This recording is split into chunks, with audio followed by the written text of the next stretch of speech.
Hello, hello.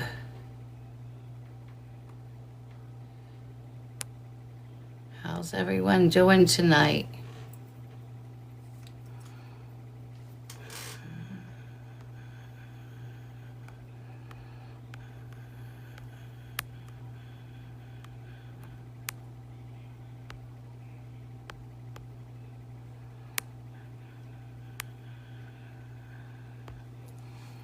Hey, Kitty. Kitty Beans, you're the first one here that I can see. Can you hear me? Can you hear me?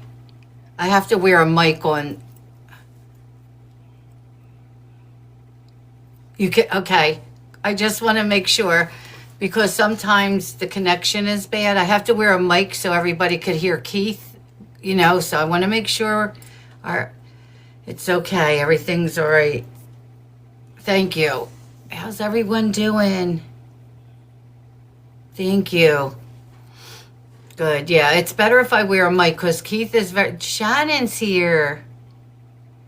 Oh, Keith is very soft spoken. Did I see Shannon? It's Happy Friday. I'm so excited. Prayers for everyone.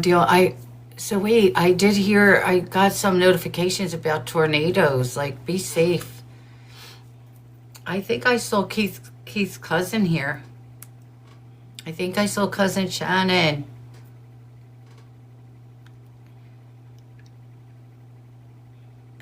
And I want to invite Angel and Jamie. We'll share it out when it gets closer. I want to get Wiley's Wish in here. But how's everyone's dinner? I had chicken, of course. That's what I eat all the time is chicken.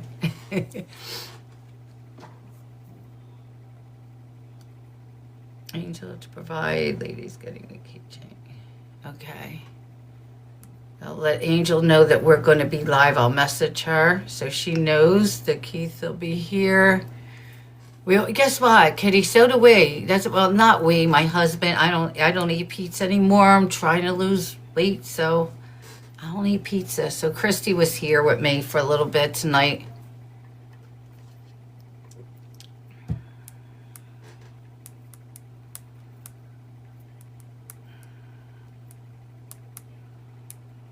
Let me just message her. I'll be live with Keith tonight. 8:30. We always have pizza. Like that was it from when I was young. Like we always have pizza. I could let you up, but I might have to drop you down when we get started. Hey, Jay. What's up, Marge? Hi. Nothing much. That's good. Yep. Just hanging out. Oh, gotcha. Am I kind of laggy for you or muffled? Or lagging a little bit. You're going in and out. Let me drop down and get back in. Okay, Jay. I Yep. usually bring people up after because when we start Oh, the live, I don't usually have anybody in the boxes, but then I'll call you to come up. okay. Yeah, after does his introduction and we get all that started. All right. All right. All right. I'll see you in a bit. Yeah, he was lagging a little. Yeah, usually when we do these lives, we don't have anybody up in the boxes when we start, and then then we open it up. But how's everyone doing? I had to get my questions.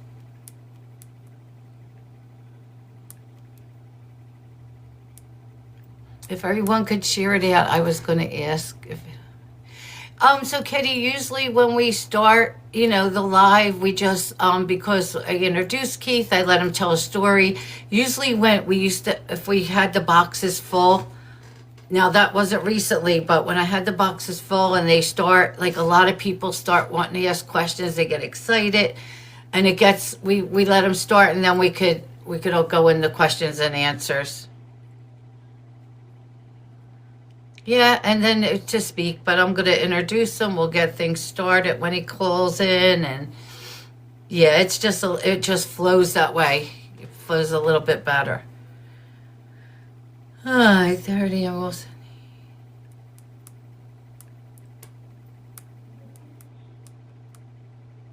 I just got to type this out for Keith, ladies.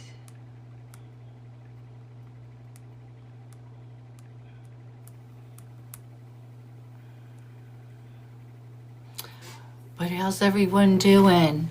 Yes, if we could tap the screen, share the live, all the fun stuff, then I could, I'm actually going to bring up, we're going to do the, I'll bring up charge with change in a bit. We'll do that too.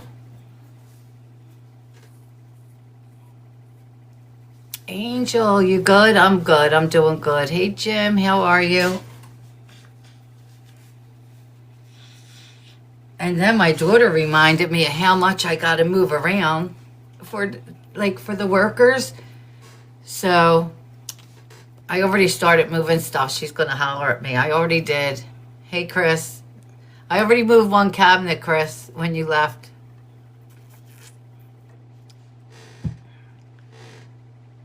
I figured, let me just start. You know me. I'll have it all done in the middle of the night. That's what I do.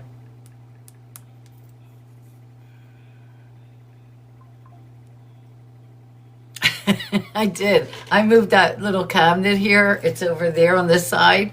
You know I don't sit still. As soon as you left, I said, let me put away some stuff and move it out. So I just moved a few things. Oh, my room will be all done by tonight. Did you tell them?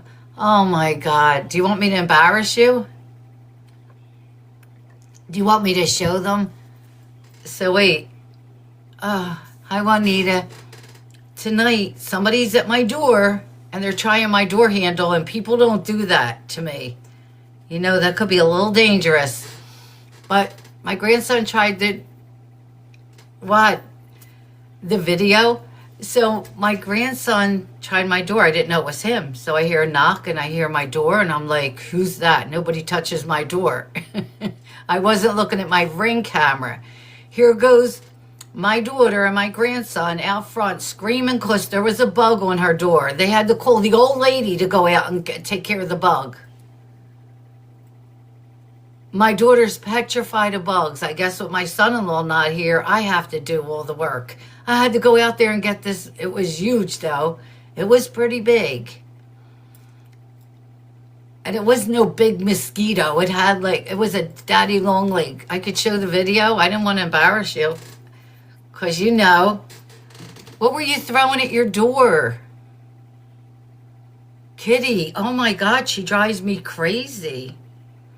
With bugs, I don't understand her thing with bugs. Wait a minute. Where is it? She sent me the Ring doorbell. So we actually have a Ring doorbell, you know, that has we have recordings on our Ring.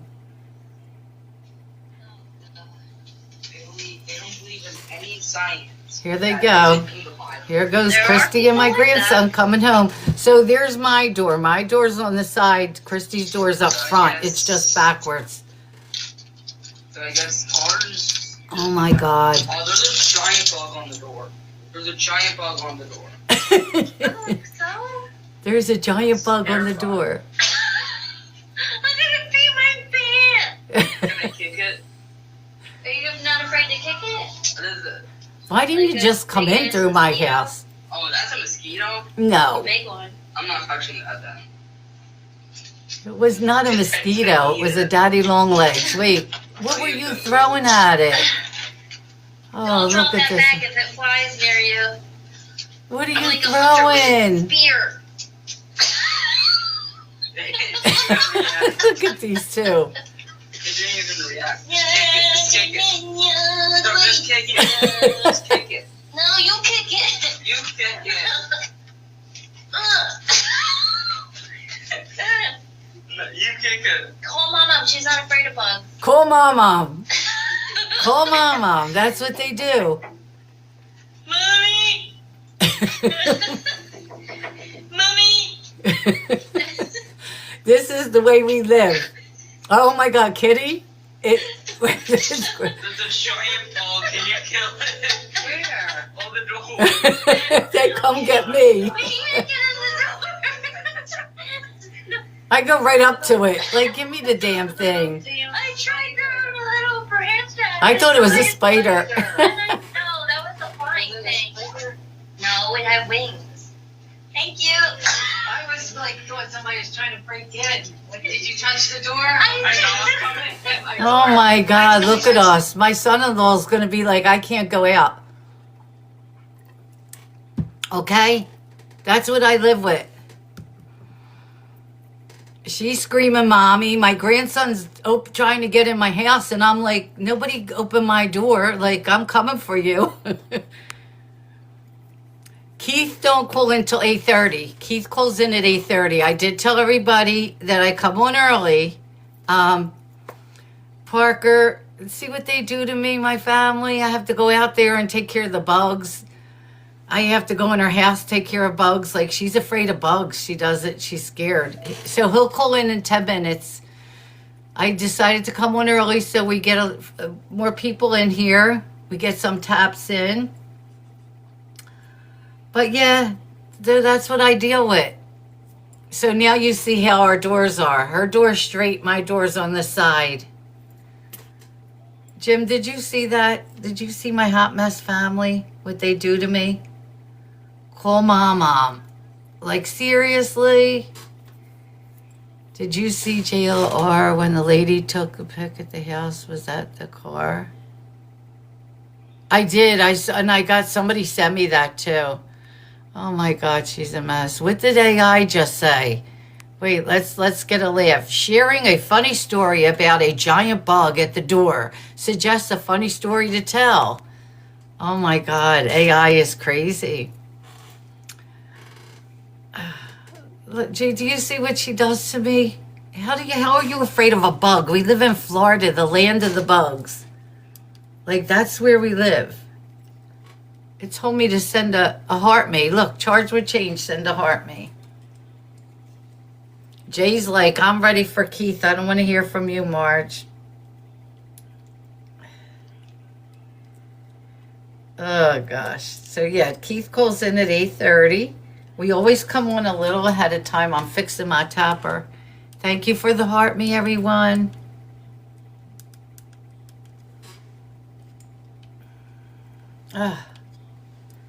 And I do keep on a mic when we do these lives, because when they call in from prison, it's hard to hear sometimes. And Keith is very soft-spoken, Keith. So that's why I wear the microphone. I have my mic on. We're all set. I have the bigger mic. I got to start using that. We got to practice with that. My chains. Hey, Kathy, how are you?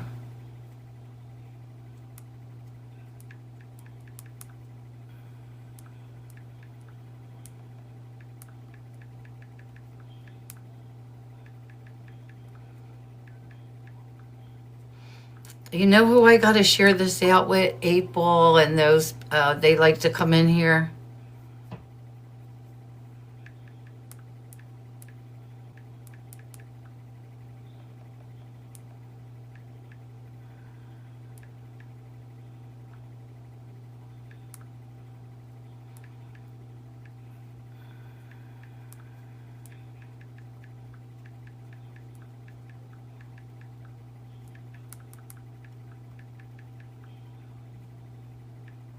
One second. Okay, I got Keith there. Hey, Darcy. Move that mic up, right? Lisa. Oh my God, you're so funny. That's right. We have the bigger mic. I'm going to have to, like, connect that next time I'm watching Hallmark. Are you serious? Can I be honest with you? I love Hallmark, like, movies. Michelle, no, nothing happened today, actually. Somebody sent me, I don't know if I can get it on here. I probably can. Who sent me the video with, somebody sent me a video of a woman going up to, oh my God, I love all those movies. Right up my alley. Was it, let me see, somebody sent me an interesting video of a woman knocking on the door. Is this it? Like, did everybody see this real quick? Oh, we got a flash goal. Like this, like, oh, let me go. Oh, we need 3 gifts. We need 3 ice cream cones. A woman just comes up and just, oh my goodness, she's going, this is, whoa. I don't know. Oh, thank you. That was Sophia Slorian Living. Thank you. Are you the family? Laura, thank you. Jim, Got you to go up on look, the, she porch. goes up to the porch and just goes to the door. Who is she? Does anybody know? Like, JLR kept saying, who are you? Are you family? And she just, like, she's walking away. She went up to the door and took off. No. I know. Nobody. She got in a white car. Look, with a guy. And he keeps saying, who are you? Who are you? And she wouldn't even talk. But she went, like, it started with her, look, going right up to the door. Look. What the heck? This is, I wouldn't be nowhere near your house if this crazy. happened A to woman you. just comes up and just, oh my goodness, she's Sophie, going. thank you This for is- the video whoa. too. I didn't see that. Like, who does Hey, this? what's going on? Are you the family? What kind? Like, I would go nowhere near your house if that happened. Thank you. I appreciate you because I love getting that stuff. And I didn't see it. Yours was the first. I never saw it, Sophie. So thank you again. It was today they sent it to me. I guess that was from today. Hey, Christine, but who is she? I just got a notification that I'm live. All this time. Oh, I can't wait to talk to Keith. It was just random. Like, who's this woman that goes up to the door? Yeah, but she goes up to the door and she wouldn't answer. Like, she wouldn't answer him on who she was. That's kind of strange, you know? Same kind of car. You know what? It does look like that. Yep. Yeah, and I was shocked. I know. Thank you, Sophie. I know that. I was so glad you sent that because I was like blown away. I was like, what is this? Thank you so much. Thank you, everyone. I love mauve. I love the color mauve. I just got a notification. Yeah, I just got a notification that I was live. Oh, let me make sure my ringer's on. Could you imagine I'm sitting here and like Keith calls and we don't even hear Keith? Like, hey. So just so everyone knows, every 15 minutes, the phone's going to hang up. I got to take phone calls. I got to take phone calls every 15 minutes from him. So tonight I pulled out the good old iPad too. Like the 5 phones ain't enough. We need the iPad because I need, my questions are on my iPad. So we had to pull that out. Thank you. Thank you, Crazy Silver Fox. I appreciate you.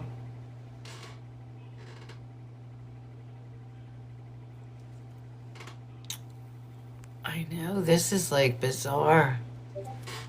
Something, that's crazy. I just got another notification that I'm live. Thank you.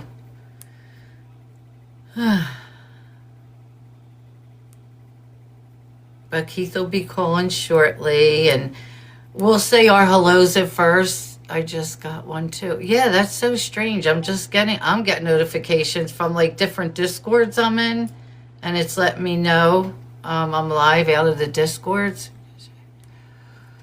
This is also, I know, right? I hope it is too.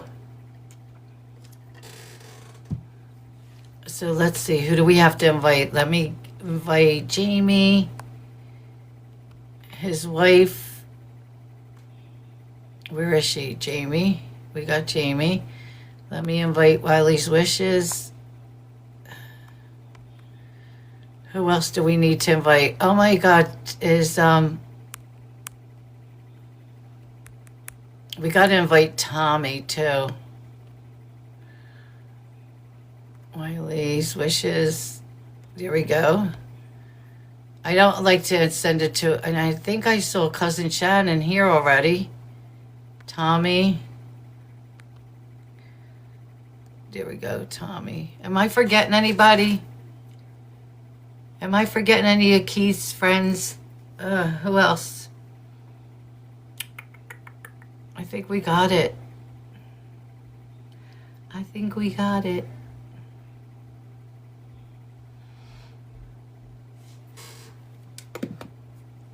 You know what? Let me change the phone stand because this one's higher and it goes closer to the phone. Like I said, Keith talks very... I got to remind him to speak up. But what's everyone doing this weekend? I know I'm going to be working. Working. So Monday we're going to have an outdoor live, either on my porch, and we'll go down by the lake because there's construction. So I won't be able to do any work from. I won't be able to go live from here Monday. Possibly a half a day on Tuesday. We'll see how that goes, but I'm not sure. So stay tuned. I will let everyone know. I will let everyone know. I should invite. Should I? I should have. Charge with change up here. Let's do this.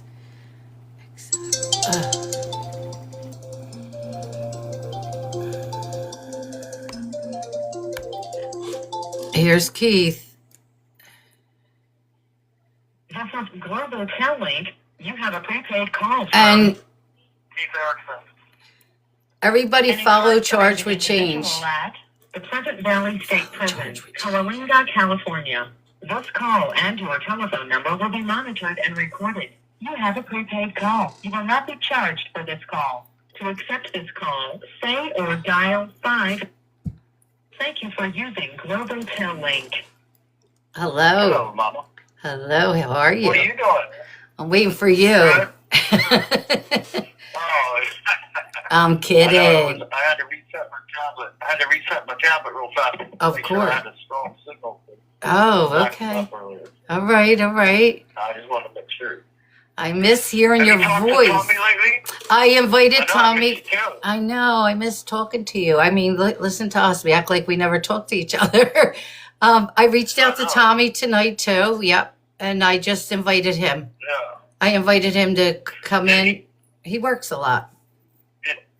Did he tell you any news recently? I forgot to ask you. No. Okay. Is there any news I should know? No, I'll let him tell you though. That's good news, but I'll let him tell you. I think, oh my God. All right. Yeah. Now I'm going to guess. I forgot. I don't know why he didn't. I can't tell you if you guess right. Just know that. You still can't tell me. Just so you know. Yep. Oh my God. Even me, it's just my secret and 100 other people that are in here. All right. Let's just say it seems to be happening a lot lately. Oh, I know what it is. No way. I think I know. Yeah. Oh my God. Yep. Are you Crazy, kidding? huh? Oh my God. Yeah. That's great. Mhm. So Yeah, I'll let him do that. But All I thought right. that was pretty special. it is. It is. I love it. I love it. Oh, so everything's okay? Yeah, everything's good. We've been locked in the room all day because of it's like Staff Appreciation Day or something. Oh, So I just been in here doing college work and working on a few different things, some keychains, some paintings, oh, a okay. bunch of stuff. And I Yeah, did send a yeah. message to Angel about what you asked me for the keychains. I did that. So I'm waiting for an Okay. answer, and I invited her too. I don't know if she's still driving Okay. home. Like, wasn't she there today at the prison? Wasn't she there? I don't know. We didn't have no meeting today. Oh, okay. Today. They're doing something. My wife heard from her. They said they were doing some tattoo convention somewhere Oh, okay. in Ohio or something. So she's just going to all kinds of Oh, and she things was right now. traveling. I know. Yeah. I talked to her over the Yeah. weekend. Yep. So I got a message for you. Your little sis Christy says, "Tell my brother I said hello." Okay, tell her I said hi and I said hello. She's right there. She's listening. She's in the chat. Okay. Yep, she just put it up there. Oh, Okay. but so I got a lot of response today, and I keep writing to you. We got a lot more. Yeah. We got a lot more guys than we thought. Because Manny said yes if you want him and Ralph. Josh said yes. He's working in a machine shop from 7:30 to 2:30 every day. I didn't know they had that, but he loves it. So he said anytime. So we'll get together with that. Well, if we have to go through April as well, because I know you had something scheduled with an outing with Christy. Like Yes. the 27th or something. Yeah, that Like was I said, if supposed we to have be. just- That was supposed to be in January, and they canceled on us and moved it, and she already paid for the tickets. I don't know if you want to readjust the day or we just move the week. We'll talk about that. Yep. Yeah, we'll try to structure it. Like I said, just fill in those slots with the guys as you see fit. Okay. And then they'll go from there. They could, if they give you a date that they can be there, then it's pretty flexible. So Okay. they should be okay. I And think then, Yancey moved over here. Yeah, Yancy and So, yeah. Mike, are they Yeah, doing next week? Yeah, they're doing next week, and then now Yancey, he got moved over here for the dog program, so he's down the way. So he's finally over here. Oh, so they he's moved there all him. the time now. So Okay. yeah, they finally moved him. So he's Yay. over here now, and he's getting situated. So Yeah. Oh, that's great. So, Christy, that was Yancey you were asking about. He did get moved, so he's in a dog program. I remember Christy asked me after, that's great. I'm so happy. yeah, he's doing good now. He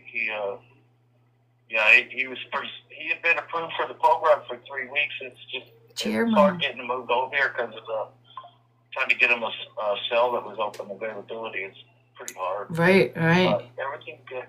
Good. And everyone's saying hi, Keith. So, I don't know. Do you want to? We got these little things.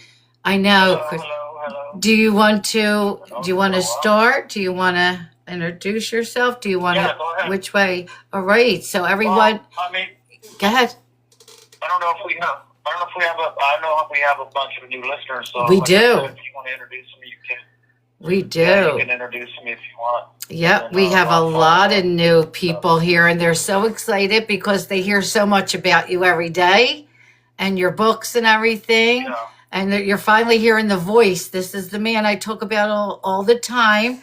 My adopted son is Keith Erickson, who I brag about every single day. They hear so much about you, Keith. Everybody's saying they're new here. The coloring book. See, people know. God bless you, Keith. Oh my God, we have so many new friends now, and it's growing so much. And I love my new friends. They're amazing. I have people from all over, so it's really we're doing good. But so I have my co-host who is charged with change. That's us, and Keith Erickson. He's with us. Yep, I send him the 10,000. That we hit the 10,000. Yep. So Yeah, that's awesome. I know, right? I already feel like he's family. Yep, he's my family, so he's your family. That's right. Yeah. Yeah. I have so many updates. Like I have so much awesome news to share tonight too, and I'm not gonna be very, very specific with people's names because I didn't get permission to really put their names on here about it, but it has to do with my fight for my freedom, my release. So, but like I said, I'm going to give as much information as I possibly can. Great. With being as private as I can, but I think a lot of people are going to be very surprised.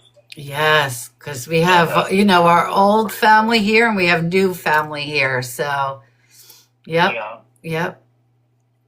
So, Keith, do you want to take it away and tell them a little bit about you? And I feel like I'm telling you, I talk about you all the time. So, this is Keith. Well, the short I'll give the shortest version without going all the way to my backstory.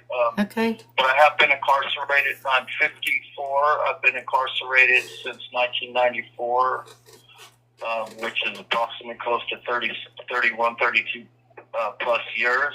My co-defendant was actually my biological mother. This call and your telephone number will be monitored and recorded. Who urged and pleaded with me to kill her abusive boyfriend at the age of 22. We were both arrested, tried, and convicted. I was 22 years of age and have since then been in prison on first-degree murder and also sentenced under the California Three Strikes Law, which has buried me in sentencing with a total of 84 years to life plus additional crimes committed in prison before I was 25. So today, with accumulation of all my other three strikes cases in here, I've gotten 284 years plus to life. And even though I've been disciplinary free for going on 16 years, and have become an exemplary inmate here in the system, again, just based on how I was sentenced, it has restricted me from so much and pretty much buried me in the legalities of the judicial system. So it's been a fight for me to get out off from under the three strikes, because it not only excludes me as a youth offender because of what I was sentenced under, but it also excludes me from being eligible for parole at the age of 50 under the elderly parole because I was sentenced under the three strikes law. So again, that three strikes law has come back to haunt me quite a few times over and kept me buried in here. But again, I never gave up hope. When I did make the conscious decision to change my life in here, it's just simply because I got tired of hurting. I got tired of hurting. I got tired of hurting other people. I got tired of living the way that I was living. And I carried a lot of baggage, a lot of things that haunted me from childhood. I experienced domestic violence early on, child abuse, sexual abuse at the hands of my stepfather, who nearly killed me at the age of 11. I went into the foster care system at 11. I was displaced into numerous foster homes, boys ranches, and California Youth Authority by the age of 14, 15 years old, all the way until I was almost 18. Prior to 18, I'd been back and forth to YA at least two or three times, and then once I did turn 18, I was admitted into the California Department of Corrections for my first two crimes as an adult, which were residential burglaries, and hence those are my two prior strikes that made me a candidate under the three strikes law when I was arrested and convicted with my mother. My mother was found suitable for parole 8-9 years ago. During her whole time in incarceration, we had no contact. We still do not have contact today, even though she's out. I have no relationship with her, which is healthier for me. But like I said, it's been a journey. It's been a journey to get to where I am today, and to not allow that trauma, that childhood trauma of my life to define who I was. It took me a lot of years. Marge, you know the details to my story, and for all of you that have read my books, I've revealed it all as everything that I possibly can to anybody that would listen, just for the sake of healing myself, but also I believe that we all have a story, and I believe that if we can all help each other heal, and that's what I do. That's what I do. I have a purpose now in here. A lot of people say, man, you don't even know if you're ever going to get out, but I tell them, like, I've been free in my mind and my heart and my spirit for a long time now. Yeah. So, absolutely. And that's what counts the most, Yeah, absolutely. Yeah, absolutely. And you know everything I'm involved with. I'm involved in the dog program in here, the animal rescue dog program through Wiley's Wish Animal Rescue. I love what I do. It's pretty much become my passion for the past few years. Not just this program, but the previous dog program that was here at the prison. And I love it. I love working with the dogs, working with the animals. Yeah, absolutely. Awesome. Yes, it is. And what a great, Angel and everyone that you work with. Absolutely. Yep. Yeah, I love it. Yeah. Yep. I have a nice support network. I have family, friends. I have my beautiful wife, my stepchildren. And I do. I have, my extended family. I feel like I'm so much more blessed, and it seems like good things just continue to happen. The more good you put out into the world, you get it back tenfold. And by the grace of God, I just feel so blessed because good things just continue to happen, Marge. And it's humbling. It's overwhelming at times, and it's humbling because it's so much so good. It's hard to believe that it's coming to fruition, but it is, and it is. It's overwhelming. I'll be honest with you. Yeah. There's days where I have to just sit back and go, God, I can't believe this is. Like, is this real? Is this happening? Mm-hmm. It is. And I'm so excited because things are happening. Things are happening. Oh, they are. Yep. Yeah. They are. And I, like I said, throughout the course of the discussion tonight, I'm going to share with you. And it's, you couldn't write Hollywood. You have 60 seconds remaining. Absolutely. And your beautiful wife is here. Jamie's here. She joined. Okay. She's out shopping with the girls right now. Oh, okay. Yes. They got a school project going on, so I think she has to make Kelani has to make a heart-shaped pizza. Oh, okay. All right. Yeah. Yeah. So I'll call So you you back. got to call me back, okay? All right. Jamie, hey. He sounds so good.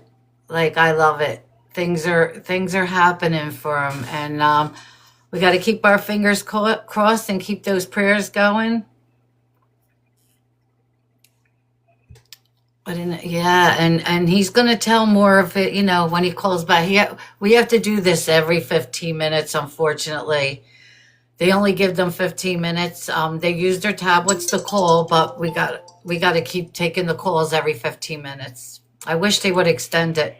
This is Global Tel Link. You have a prepaid call from Erickson. an incarcerated individual at the Pleasant Valley State Prison, Coalinga, California. This call and your telephone number will be monitored and recorded. Jamie, absolutely. You have a prepaid call. You will not. Yay, it Thank you worked. for using Global Tel Link. Okay. Okay, so we're back. So Keith, have you completed the Dogs of Wiley Wish coloring book?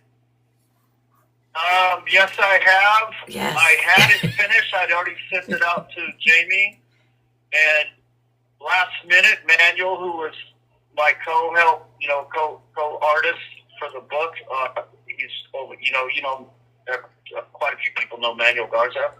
Mm-hmm. He had sent an additional 6 pages, so he sent them over to me. So I had to hurry up and send those out for Jamie to include.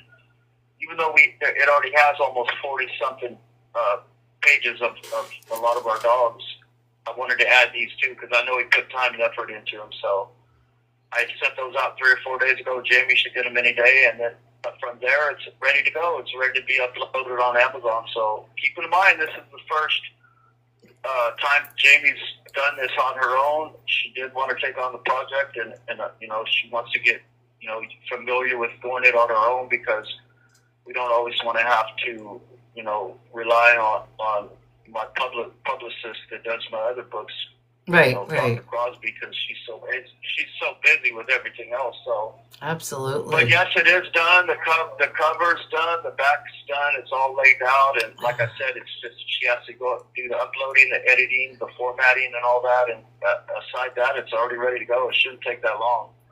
Oh, that's she's great. excited about it. Yeah, she's excited about it. I have a lot of our dogs in it. I have a couple families of the guys, some of our handlers that have taken the dogs out for family visiting and taken pictures with the dogs and their wives and their children. A couple of them are in the book. Right. And that's, are you there? Oh, we lost him for a second. It'll come back. Just in time for kids for summer break. Yep. Alabama Nani, his wife is right there. Jamie, right there is his wife. Yep. Now I could hear you. You went out for a second. Yeah, I don't do that occasionally, so. Yeah. But yeah, so excited about it. I Yeah, know. she's excited about it, and I know. you know, it's just time. Right. It's just, I wish there was more time in a day, to be honest with you.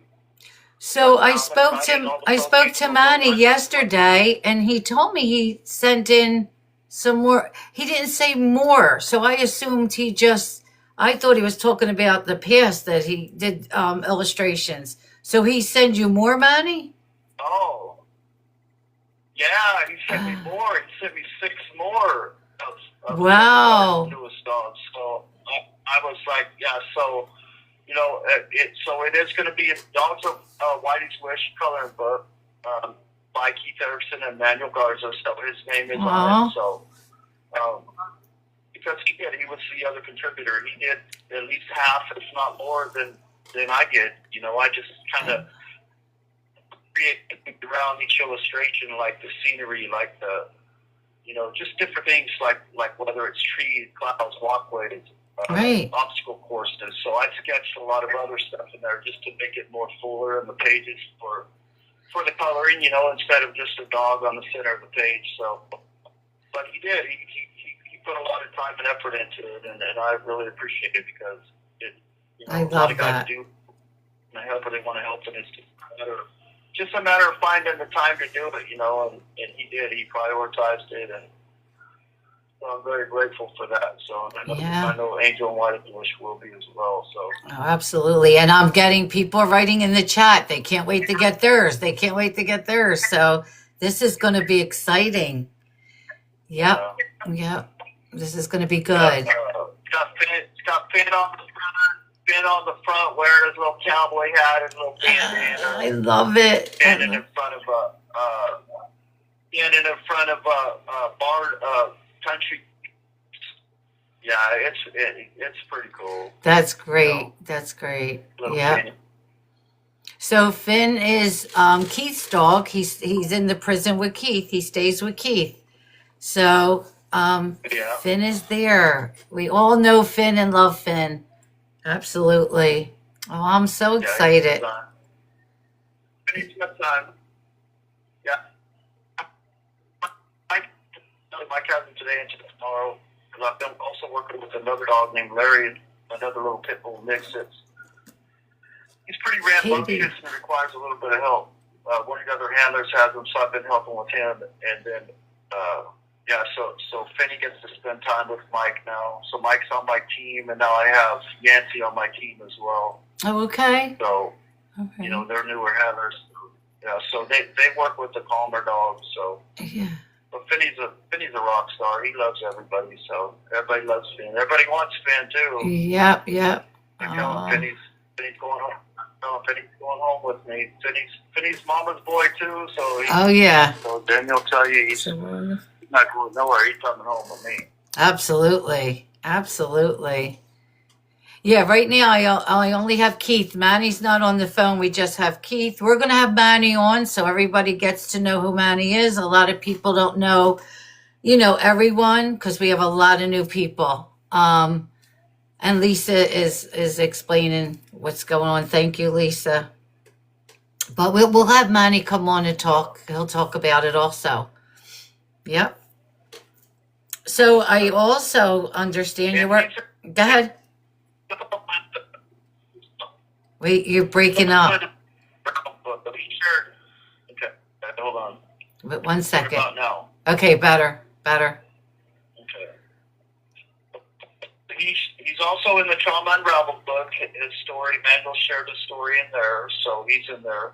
Yep, Um, absolutely. yeah, so he shared his story in there. So he's in the book I've been right here. for the past 5 years. Manuel's also in the book here, Trauma Unraveled, the book I do show every day. I show all the books every day on my lives, not just when you're on, Keith. I do let everybody know. And the Charge Would Change YouTube Yeah. channel also. This call and your telephone number will be monitored and recorded. So I also understand you're working on another book, My Rad Bonus Dad. I'm excited.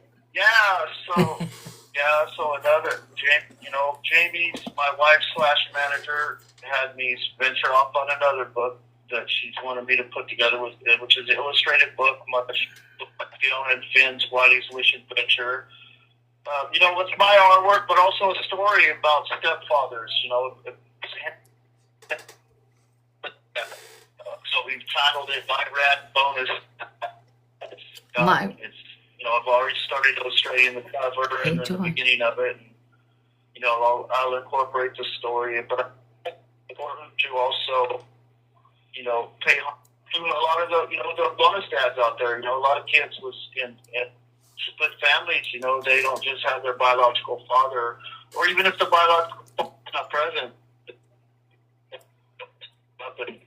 be a father figure for the children, and that's regardless of where you're at. The fact that I'm in prison, I met my wife, 9 years ago, and the girls then, and we've developed this bond, where I'm so blessed that they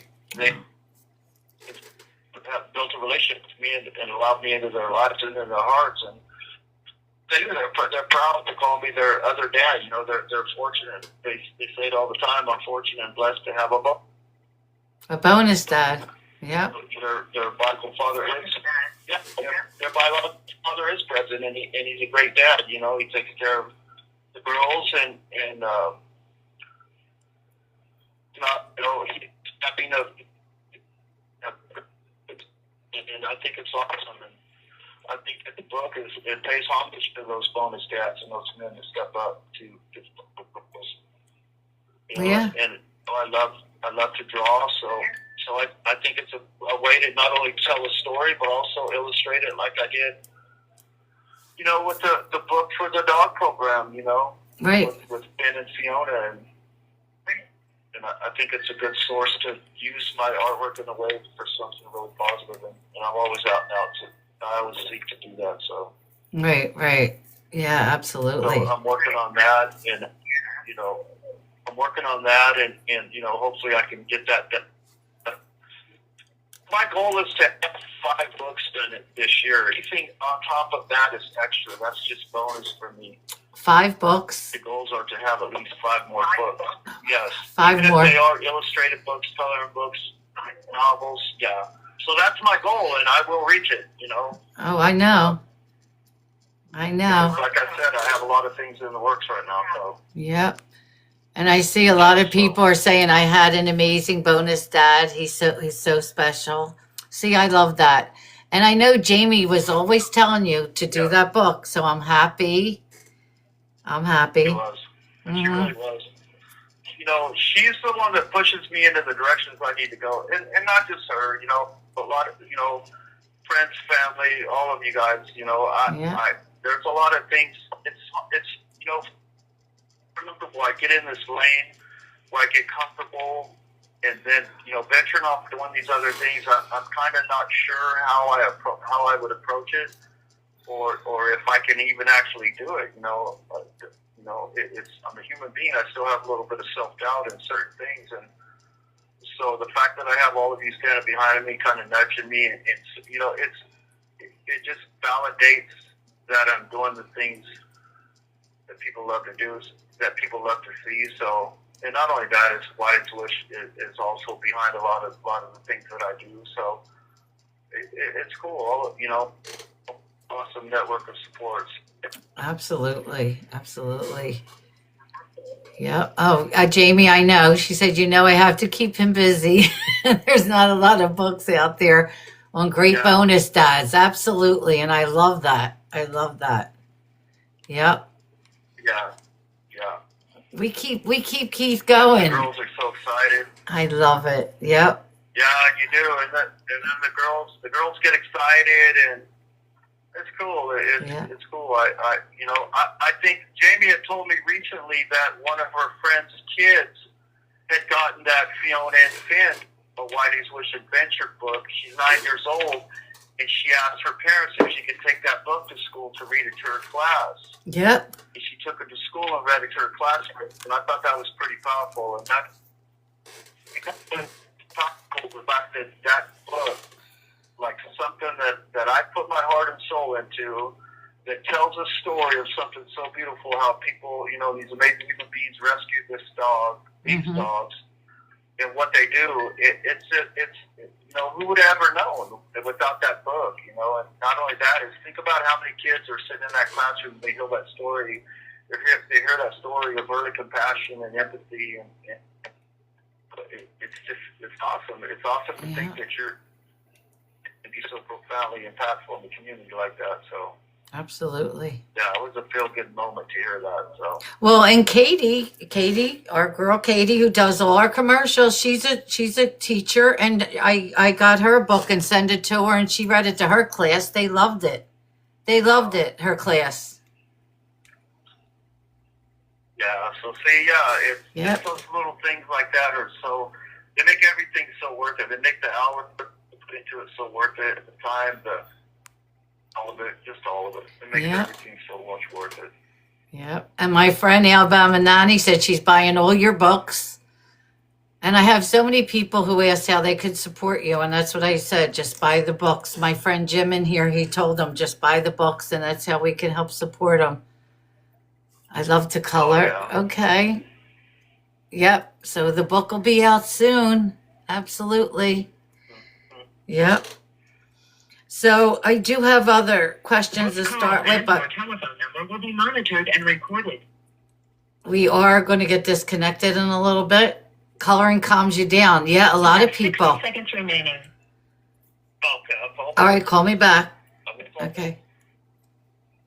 Jamie, this is so good. You got him to do that book. I'm so happy. The rad bonus that I kind of knew, but I can't tell everybody everything. So I have to save some stuff for Keith to tell you. I know my daughter loves to color too. My daughter loves to do that. I can't wait a minute though. What I didn't know was the coloring book is going to be Keith and Manny on it. I didn't realize Manny, you know, Emmanuel is our Manny who we talk about. I know, Network Global Jamie, I Telling. know. You have a prepaid call from Keith Erickson. an incarcerated individual at the Pleasant Valley State Prison, Coalinga, California. This call and your telephone number will be monitored and recorded. You have a prepaid call. He absolutely You will not does, be charged for Alabama. this call. To accept this call, thank you for using Global Tel Link. Okay. There we go. So you're still in college even though you already have a college degree? Yes, I am. I'm taking. I usually only try to take 1 or 2 classes per semester with the in-person college program here, which is West Hills Community College. And right now we're doing. I'm doing only one class, biological psychology. The other class that they had, I'd already done it before, so I you know, if it's a class that I've already done, they will not put. I do have an associate's degree, and I do have enough extra additional units to get a bachelor's degree. However, they do not have a bachelor program at this facility, this institution. So I'm pretty much just banking my units, and a lot of my stuff are transferable credits. I've gotten pretty much all of my core classes done. I've got statistics. I have social science done. I have a science. I have a public speaking class already under my belt. So I have all my core classes to petition for a bachelor's program, but like I said, they don't have one here, and I don't want to just send all my units to particular university. There's a lot of universities out in the community also that do not do, you know, correspondence with the prisons. They have to be, you know, a lot of the programs are basically community colleges. So the more, I feel like the more that I do to rack up the experiences, so they will be transferable later on. But not only that, it's just the education.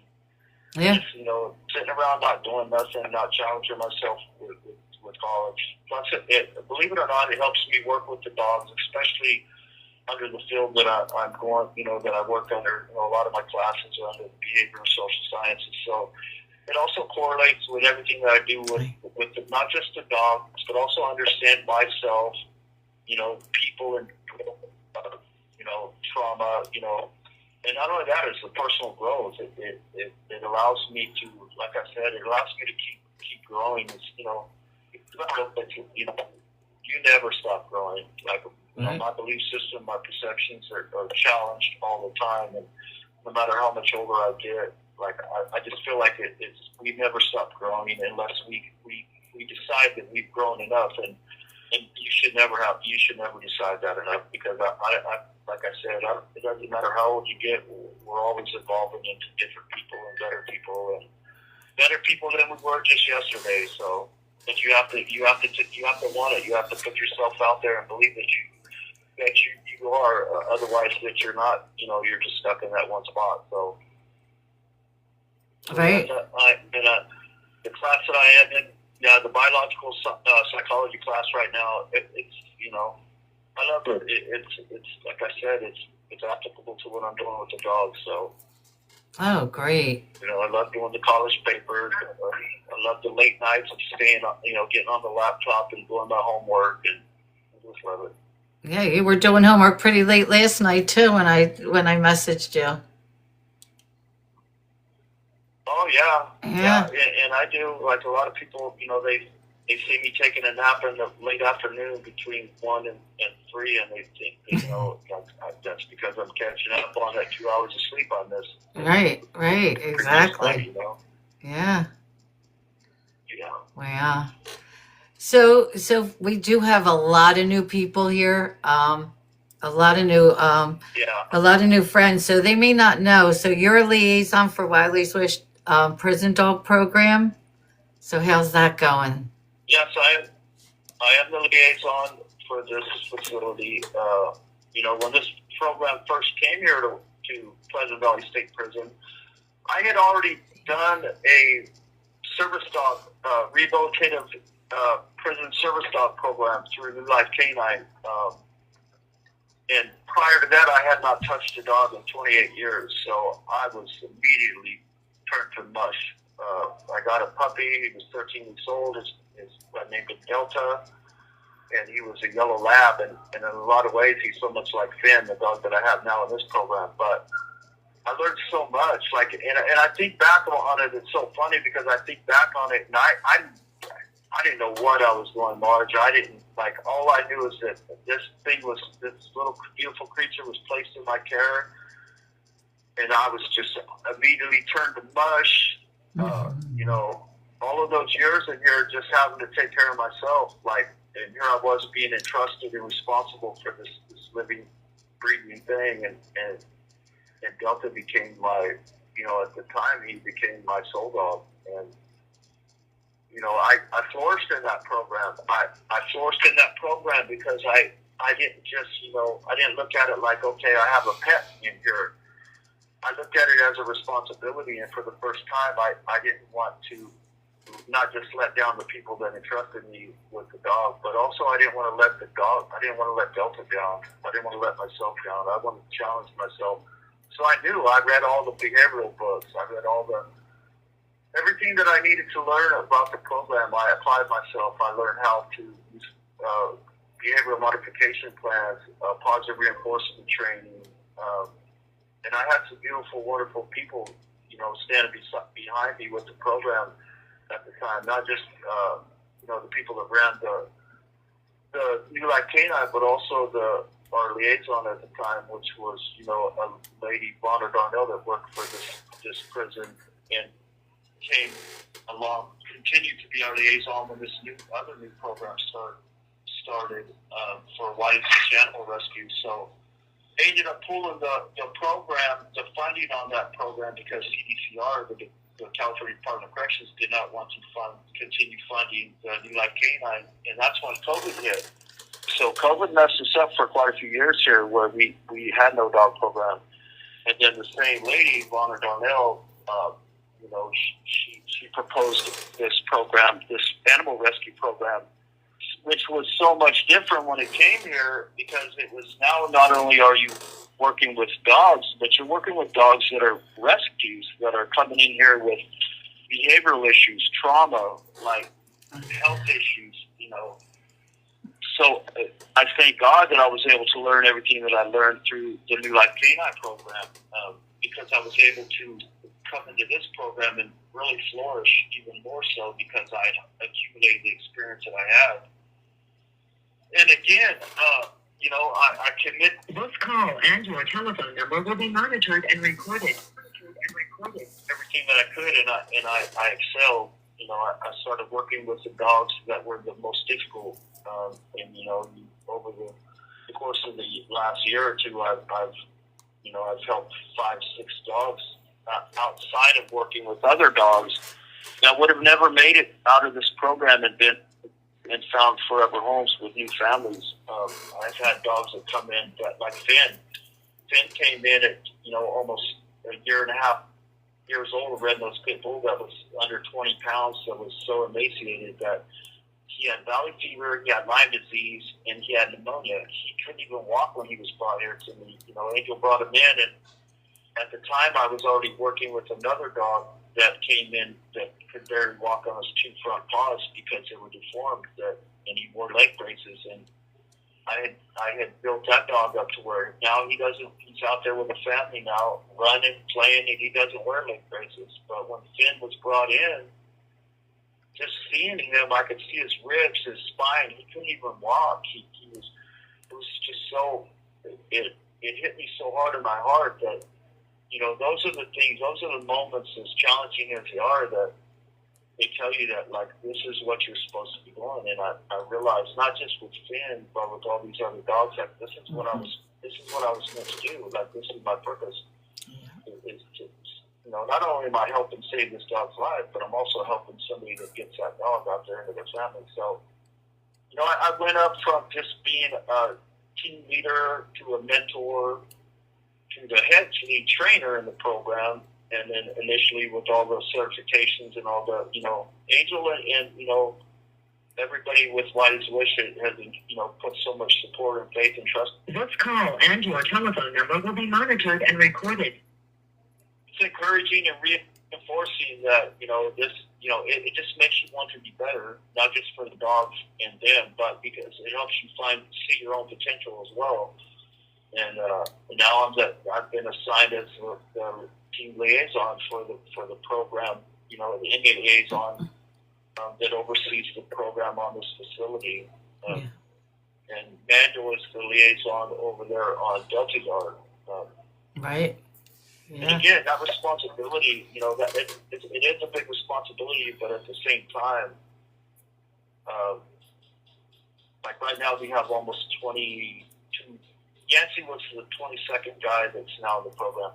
Oh, okay. That's a lot of people. That's a lot of people because there's a lot of different personalities. There's a lot of people that are coming in that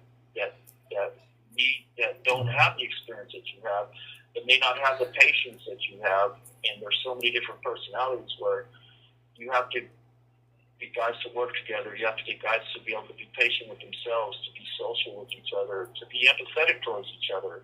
Right. And that's not always easy. You know, it's like having a dysfunctional family at times, but at the same time, it's once you get into that groove, things start to fall into place, and it gets a little bit easier, and then things start to. That doesn't mean we're not going to have hiccups along the way, but when you have the right guys in place and the right guys in the program, that makes it all much better, because no matter how different our personalities are from each other, we always know that when it's time for the dogs, we put the dogs before everything else.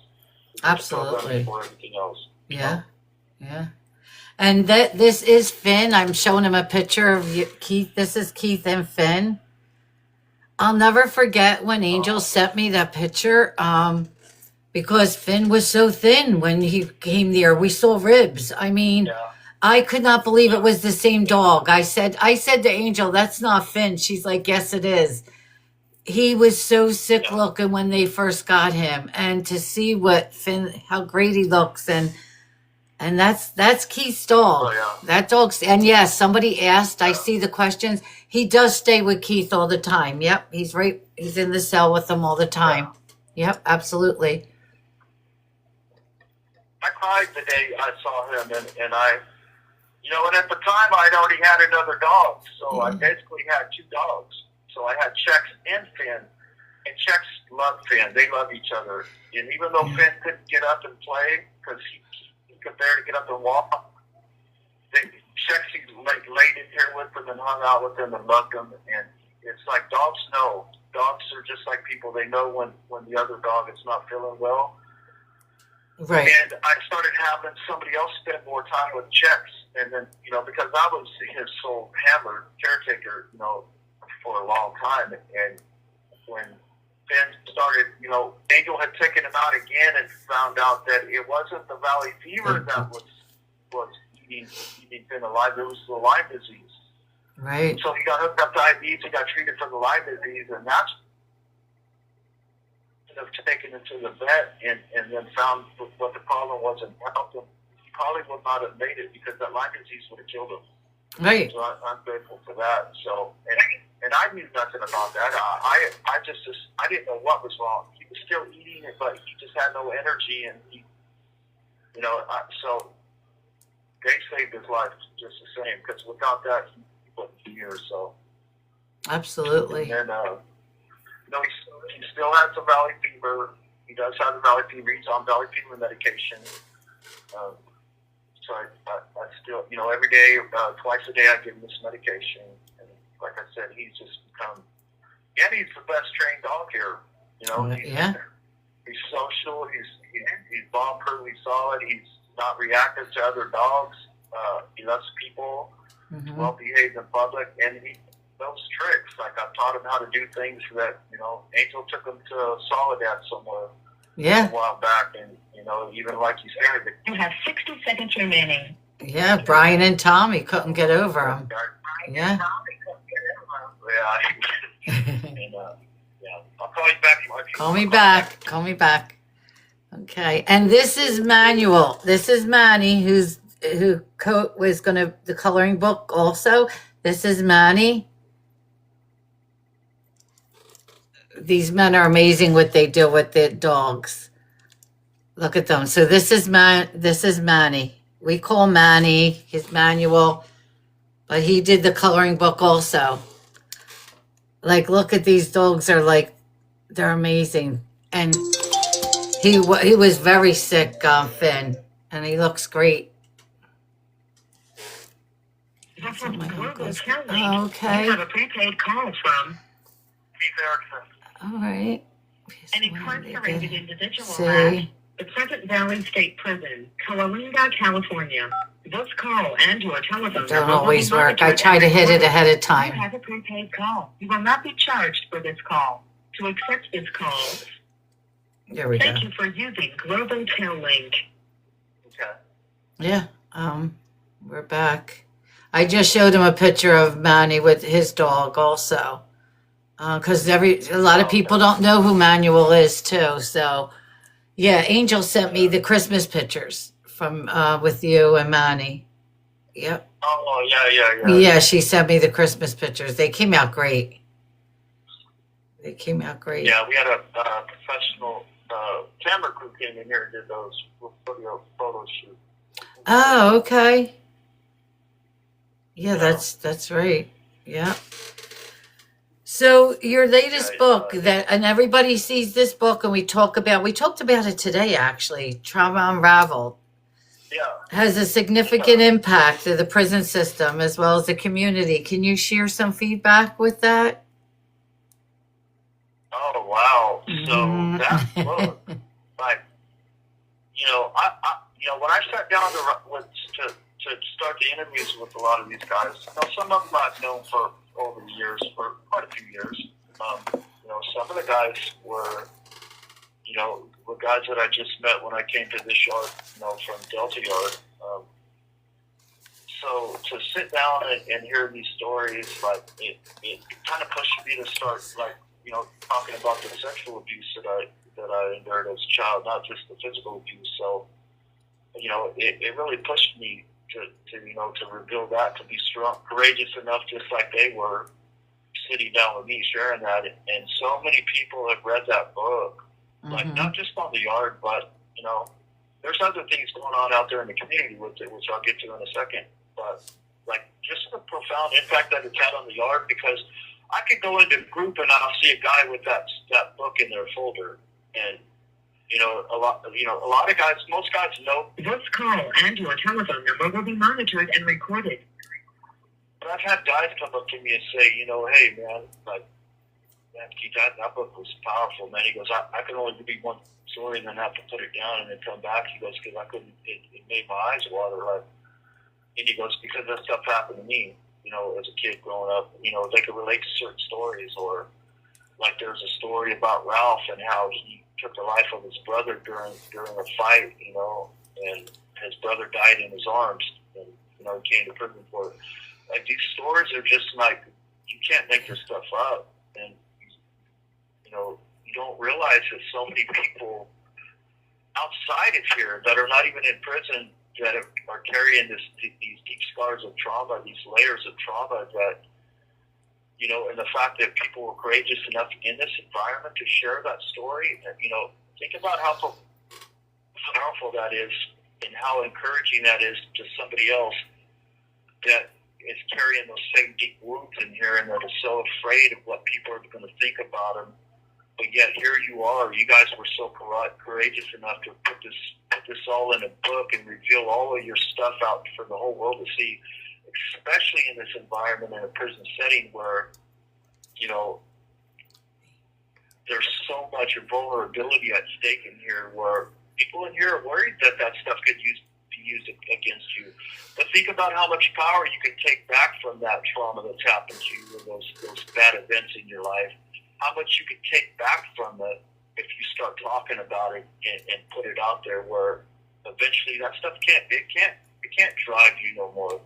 It can't haunt you no more. It can't make you feel a certain way. Like, these things happen to us, and they weren't our fault, but for a lot of years throughout our lives, we carried that victim mentality like maybe it was our fault, and maybe we did deserve this, So just to be able to take that power back, and for guys to see that and have guys come up to you and say, man, Keith, that was pretty powerful. And, and not only that, is staff. Like, my wife had purchased, Angel purchased a bunch of books that she bought to all the yards, not just this yard, but Soledad and Setup as well. And then my wife purchased 50 of the books, of all of my books, and took them to the administration up front for each yard, for each facility. And so staff have that book as well. So it kind of bridges that connection between staff where, even though they're officers, they get to see and read and understand us a little bit more. Like, okay, before these guys committed crimes and put them in prison, they're human beings just like us, that suffered and experienced things that they don't even know, that our prison files don't even talk about. It just talks about the actions, the after effect, the collateral damage that our trauma has had from childhood. Like all these secondary responses and these behaviors and these belief systems that we adopted that allowed us, gave us self-permission to hurt people, like that is all collateral damage of the events that happened early on in our lives. So for them to read that and start to understand, you start bridging that gap where we're humanized again, where they don't look at us as just being, what our crimes say that we are or portrayed us to be, so. Right. The crazy thing is, we were talking about a minute ago, the lady that came in and did our Christmas photos for Whitey's Wish. She's become a pretty good friend, Isabella Bonilla and her little camera crew. There's a guy named Marcus that came in with her as well to take the pictures. So now we have in the works where we're going to do a mini documentary on the book, on the Trauma Unraveled, where she's going to come in and do interviews and film crew, and not only talk to Dr. Nandi Crosby that gave us the platform, which is my publicist for a lot of the books that I write through Conscious Inc. Freedom Conscious Inc. platform for the book publication. So she's going to interview her, and then she's going to come in and she's going to interview a lot of the guys and share their stories in there. So we're going to get footage of us doing like a lot of the workshops that we do, and it's going going to like basically educate the community of how this self-healing takes place.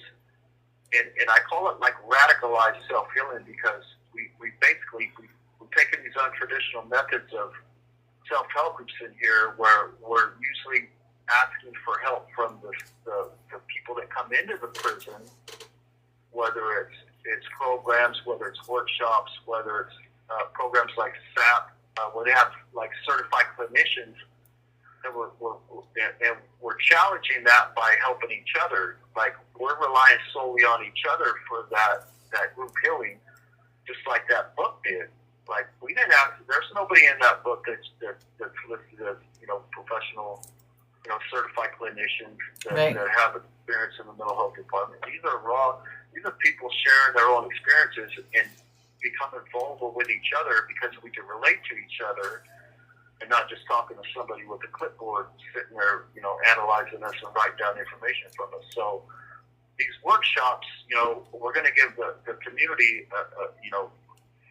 first glimpse of like how profound these workshops are, Right. And I think it's going to be powerful. Oh, absolutely. And so he's already proposed the paperwork because it's a process of getting that clearance from Sacramento Head Department of California Department of Corrections. So the good thing about it is she's came in here before and filmed our Death Row Dogs documentary. Mm-hmm. So it's the same film crew. Oh. So that's why it's going to be a little bit. This call and your telephone number will be monitored and recorded. So Manuel's going to be in the documentary. Ralph, there's quite a few of us that, and it's going to be great. It's going to be great. So I'm excited about that. So that's where that book is taking us. And not only that, is like it just doesn't stop. So many people are seeing that book out there in the community, and the power of people's story being out there. I had another guy come up to me and tell me, "Hey Keith, I want to thank you too because he had seen that his story wasn't in the book, but he read the book, and there was another guy's story in there, and he goes, you know what, man, Keith, he goes, I didn't even like that guy right there, and I didn't even know why. He goes, but I read his story in there, and I felt so bad. I felt so convicted that I had these ill feelings toward this guy for no reason. Right. And I read his story, and that same stuff happened. And that same stuff happened to me. So he had the, and so in turn, it encouraged him to go tell that guy. He didn't go tell that guy, hey, I didn't like you initially, but he went and told that guy, hey, thank you for sharing your story because that same stuff happened to me when I was growing up. So you see what I mean? Like just imagine if that would have never, if he would have never read that, Absolutely. So it was little things like that. It's just, little things like that. It's pretty cool. And both of the guys are in the dog program, so they have to work with each other anyway. So I mean, they don't have to, but they will be around each other. So for that stuff to take place is pretty cool. Yeah, absolutely. I like that. So so for everyone who doesn't know or didn't read the book yet, there are other stories of other inmates and friends of Keith's that are in that book. So when you get the book, you can read that. Yep. Yeah. Yeah. That was. It's so hard to get guys to share their story. Mm-hmm. Like that's the thing is just getting guys. And it's not that they don't want to share their. Like that was easier for me because I could sit down and interview them, right? Mm-hmm. But additional works that I do, like you also, a lot of guys don't like to write. They don't like to write. They always say, well, I don't have a story. Like everybody has a story. Yeah. Or they're self-conscious about not being able to spell and I tell them all the time, like, just leave the rest to me. I will edit it. I will clean it up. I will structure, spelling, sentence structure, whatever it needs, I will take care of it. And that's the thing is just getting these guys motivated to do it. Absolutely. Otherwise, I'd be pushing out books every other month. Right. Yeah. I agree. But that book is powerful, and like I said, that book is very. As raw as it is, and as depressing as it seems, some of the stories, I believe that on the flip side of that, it gives people the ability to see that resiliency is not just it's not just limited to a few people. Everybody has the ability to be resilient, especially in their own story of what happened to them. You have to be willing to take those first steps and talk about it. Right. And that took a lot for them to sit down with you, and especially like I could just imagine like Ralph, and like knowing some of these guys that I got to know, like it had to be hard for them too. It absolutely did. Yeah, it really is. Yep. Yeah, and I got some new guys. I got some new guys in the program that I call them eggs to crack. Yeah. Because I will be sharing their stories with Uncle Rem, like Yancey, like Mike, there's Right. other guys, that some newer guys to work on, and I will. And it also comes down to that relationship with these people. Yep. The relationships that they're, it's an investment. That trust is an investment, especially in this environment where, you don't. It's not just a given where people are going to come to you and talk to you and share their most vulnerabilities with you. You have to build that credibility with people, through an action example, like the way that you live in here, so they don't just flock to you and are willing to share their story with you. It's a day-to-day, relationships or investments, individual investments, where you have to be willing to spend that time with them. Everybody's different. Sure. Yeah. Everybody's different. So. Yeah.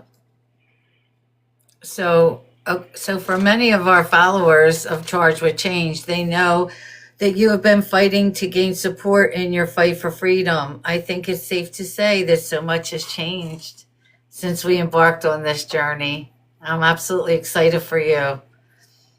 So what do you want to tell us about this? Okay. Oh God. You see? So I thought about this and how I will use first. You have 60 seconds remaining. Oh, and there we go. Yep. All right, call me back. Yeah. All right. Jamie, I got him now. He has to tell us. So I want to share a picture real quick of Keith and his family. This is his beautiful wife, Jamie, his beautiful daughters, and there's Finn. They do get to have a family weekend. I don't know how often. It's every couple months, right?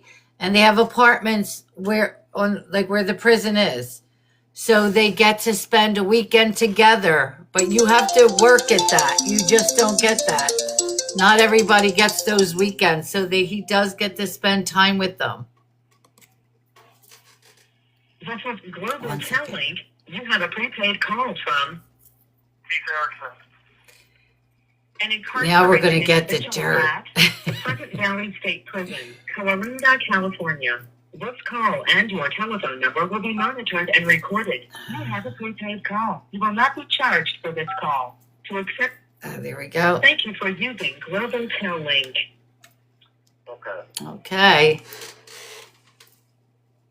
So, and it's funny how things like this unfold, because it usually in the moments where you feel the least hopeful or more like in my situation after 32 years in here, I was reaching moments where I was going like, man, like I'm doing so good, I'm doing so many things, I'm doing everything I'm supposed to be doing, and it just becomes so redundant. And you start to question, like, man, I have so many people out there that are waiting for me to come home, that are supporting me. I have my wife, my children that are ready to embark on this journey of the next chapter of my life outside of here. And, in those moments, things happen, and you don't know why, but they happen. So this is how this all has transpired. In the first weeks of it, I didn't even know how, I told you, Marge, I didn't know how to even explain it to you, because it felt so surreal to me. And you know that. I was afraid to tell you, because I was afraid to put it out there, because I didn't believe it was really happening or not. Yep. Right? Yep. So I know. So the first book that I've ever written, the first book that I wrote, like those 3 books are not the only books that I've written. I put out another coloring book with Gogi years ago, that I don't really that I did not get the copy prints, copyright to it. So the only thing that my name's on is the illustrations of the book, which is a self-help book. But the actual first book of my life story, my memoir, so to speak, and my journey with the dog program and New Life Canine was that Unleashed book. So the founder of New Life Canine. This call and your telephone number will be monitored and recorded. His name is Jack Gold, and he started he was the head of the New Life Canine. So when that book, it took me 3 years to write that book. It took another additional year or two to even figure out a way to get it published. And then once I finally did, that's when things started happening. That's when the momentum for getting the books published became faster. But when that book was printed, because it talked about New Life Canine, New Life Canine had ordered a bunch of those books and sent them, not only used them in their programs to show other inmates how that rehabilitation, how that road to redemption, transpires, but also, they used it out in the community to also share the story of what they're doing, which is their mission. Their mission for inmates, training these service dogs to help, veterans or recipients in the community that are suffering from trauma, PTSD. So he sent this book to all these different people in the community. Well, a year later, that book had been out there with all his friends in the community. So this other individual has had that book on his desk, and I'll just use his first name. His name is Joe. He has that book sitting on his desk, and he had not read it yet. Okay? So Christmas time comes around, this last Christmas, and he gets that book. And he orders it for a bunch of his friends in the community, right? Even though he had not read the book yet. And then one of those friends call him and say, hey, thank you for that. Thank you for that gift. Thank you for the Christmas gift. He goes, so now, what are you going to do to get this man home? Right? Yeah. So this person that had read that book was so moved by it, said, so what are you going to do to get Keith home? So Joe reads the book. Joe calls up here to the prison and talks to the PIO, which is Public Information Officer, which I have a pretty good rapport with. He deals with the community. So he calls over here to the building and he tells me, hey, Keith, he goes, I have this man, this gentleman that called up here to the prison, and he wants to get a hold of you. He read your book, and he not only wants to help you advocate for your release, but he also wants to meet you. He wants to come see you face to face, and he also wants to help with other things with the program, with the licensed dog program, right? So I was just like, wow, this is. It's still so surreal. And there's more details that he said, but I won't talk about him on here because it's family business, the guy's family business. But, but so he gave me a number. So I called this guy, and before I could talk to him, Jamie had already gotten a hold of him. I had college that night. I had the schedule that, it was just impossible for me to call at that time. So she had gotten a hold of him and had talked to him, and by the time I talked to her, she was an emotional wreck. She was so happy and excited. She had been crying, because all of the details to everything she got to hear it before I did. So when I finally called, she was on the phone with me, and she goes, I've never heard you be so quiet. I said, honestly, it's all so surreal to me that I didn't know what to say. But not only is this man advocating for my release, of contacting lawyers, law firms, but also there's another man by the first name of Larry that's right here in the immediate area in this town, this county, that's also with another family that's advocating for my release. So since then, I've gotten an attorney. I should be meeting these families within the next 2 weeks. They're already looking at my stuff. And not only that, is they're getting other people on.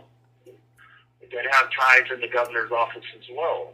So, it's just so humbling and so surreal that all of this stuff is happening, because for so many years, I've been fighting and fighting, and I was uncertain. I was uncertain about what the future is going to be. I had to try to focus on what my blessings are now. Right. But now, and Marge, you talk to these people. You talk to these people, so you know how serious they are about getting me home. So, oh yeah, the fact that people are, and they're telling me, and this attorney, this lady down, that's looking at my stuff right now, she had gotten my books, and she said every trial judge that sentences these books should be qualified readings to any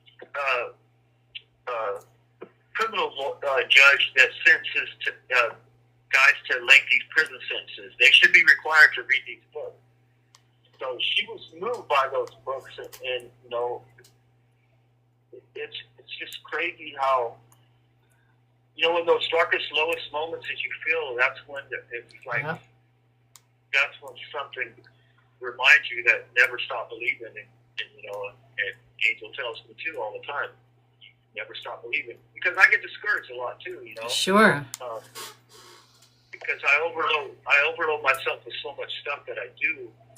And I do, and I stay busy, and I work on so much stuff, and then, when this happened, Jamie even said, she goes, during the phone call, she goes, I've never heard you so quiet before. I said, you know what? I said, because it's so surreal to me, but once I started having the conversation, and I allowed Joe to do the talking, and I started to see, you know what? This is God's work. Whatever's happening right now, it's already happened. Yeah. It's already happened. Now we're just going through the motions, and the pieces are moving where they may. And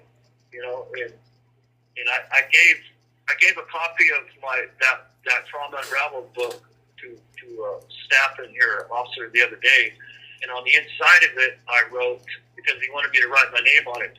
So I wrote on there, I said, it's already been determined. I've already been set free. I'm just going through the motions now so that I don't leave anybody behind. Yep. And then I wrote my name. And I feel like that's what's happening here. I feel like it's already happened. I'm already home. I'm already with my wife. I'm already with my kids. I already have my little piece of property with my dogs. I'm already working with Whites, with Animal Rescue. I'm already working on coming back into the prisons, working with these men in here, and building this thing to be beautiful. But I feel like before I go, there's still a few more things that I have to do so that I don't leave nobody behind. And I don't mean that in the physical sense.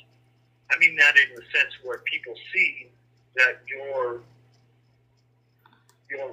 fight, your like, I'm leading by example that anything is possible. Because here I was serving 5 life sentences, 284 years to life, and now I'm getting ready to walk out of these gates.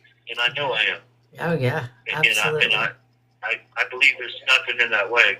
And I think for other people to see that, especially people, because I've watched it for years. I watched people leave just the same. I've seen Tommy go home. I've seen Jason go home. I've seen all these people go home. Okay. And they always told me, like, your time's going to come. Your time's going to come. And now I feel like what I'm doing now is just giving these people the last parts of me, the last piece of the hope that they're going to need for them to get out of here as well. So, yeah, absolutely. So that's where we are on this, and so I have this attorney team down south that's looking at my stuff right now, and they're focused more on my 3 strikes, because the 3 strikes is what buried me. So if we could take away at least one of those strikes, it'll put me in the board right now, or anything else is possible. This call and your telephone number will be monitored and recorded. The governor's office. So, like I said, it's whatever's happened's already happened, Margie. That's right. So. That's right. That's what one of my friends just said. God moves in mysterious ways. He does. Yep. Yep, he does. Really does. Yeah. Actually, I didn't even get to tell you today, because I try to, like, send Joe just little quick messages, and I send him our commercial for tonight, and he just says, I love this. And that's what he said. You know, he's not a man of many words.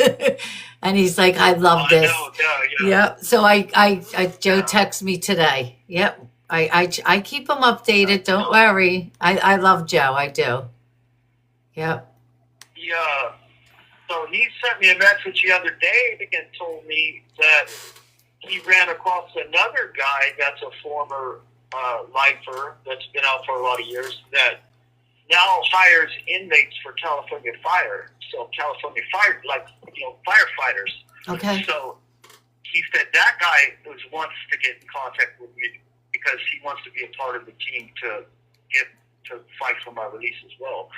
So again, another guy with ties in the governor's office with, it's just, that's what I'm saying, Marky. Like, so many people are just coming on board and, Yeah. And I do. I have my wife and I have you guys that tell me, never stop believing. That's right. I think that's my thing is just, without that, without all of you, I wouldn't, Jamie used to tell me all the time, you have to have more hope. You have to have more faith.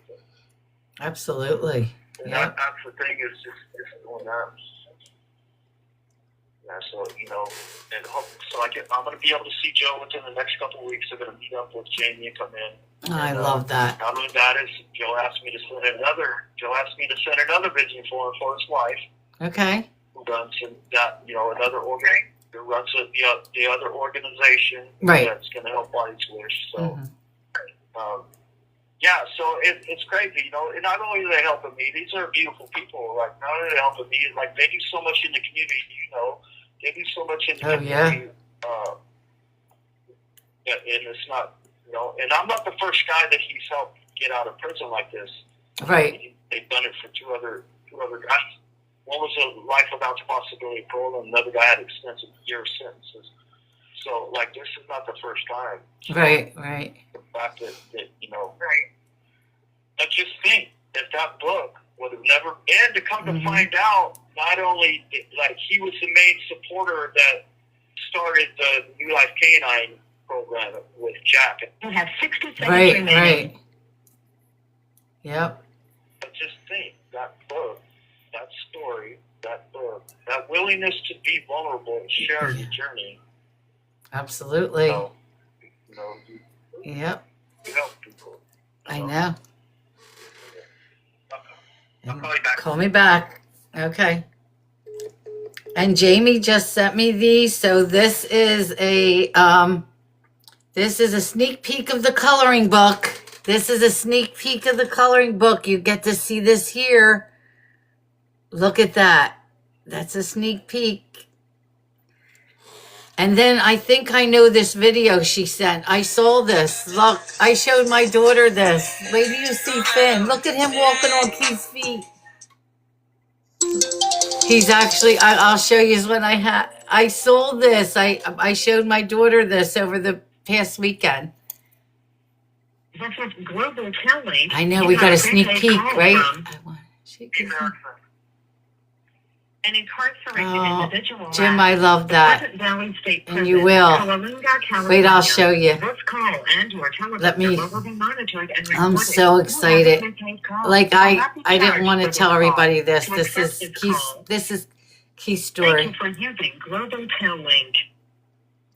Keith, I have a video that I'm showing them. I did show this to Christy. I came across this on Wiley's Wish. It's the one with Finn.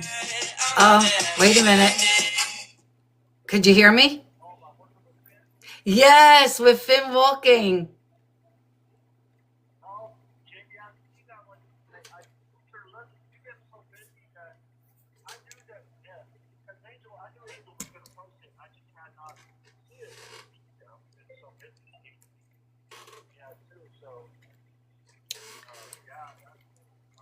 So I think he's probably walking on my feet. Yes, he's walking on your feet. There it is. Yep, Yeah. he's walking on your feet. I'll have to show them when we take it because it makes you go out when I show it. But he's actually walking on Keith's sneaker, right on his feet. And I came across it when we were in Philadelphia. And I woke up, I said to Christy, you have to see, okay. you have to see Keith. And I saw that. Yep, I have that one. That's funny. I taught him how to, and I taught him how to orbit. So he gets in the hill position, and I tell him orbiting, he backs up around me. Like, he'll go as long as I want him to until he's dizzy. But Right, yep, yeah, so he backs up around me like orbit in the moon. yep, So, absolutely. orbiting Earth, yeah, that's pretty cool. But I have to say, I remember the first time you heard from our friend Joe, and you were unsure about what was going to happen. I'll never forget that. You said you didn't know how to take it, and it's just, oh God, I'm so excited. Like, it's happening, and you're going to be home soon. And it is.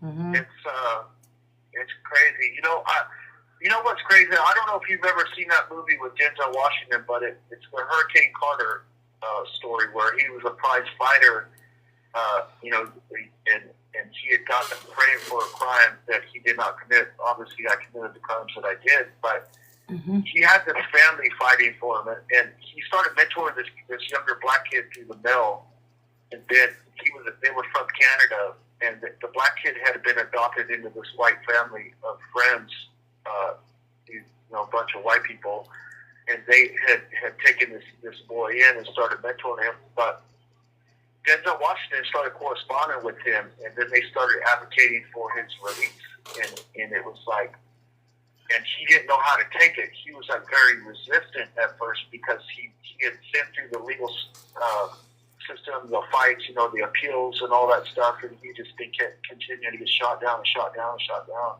Right. I don't know why, but that movie was. This call and your telephone number will be monitored and recorded. A little bit different context, but at the same time, it was like, man, these perfect strangers do not even know him. They knew his story, he had written a book. It's just crazy that people out there, that they fight for you. Not fight for you, but they fight next to you. Right. They stand beside you and fight next to you. Because I don't feel that I would be where I am today without other people standing next to me and helping me fight. Not just, my wife, my brother, Whitey's Wish, other people in the community, you guys, this platform, people that don't even know me that sign their name to a petition to get me home. Yeah. These are all these people that are standing next to me to fight, because I don't believe it. I tell people all the time, you could sit in here and wait for the fences to fall down to set you free, but that's not going to set you free.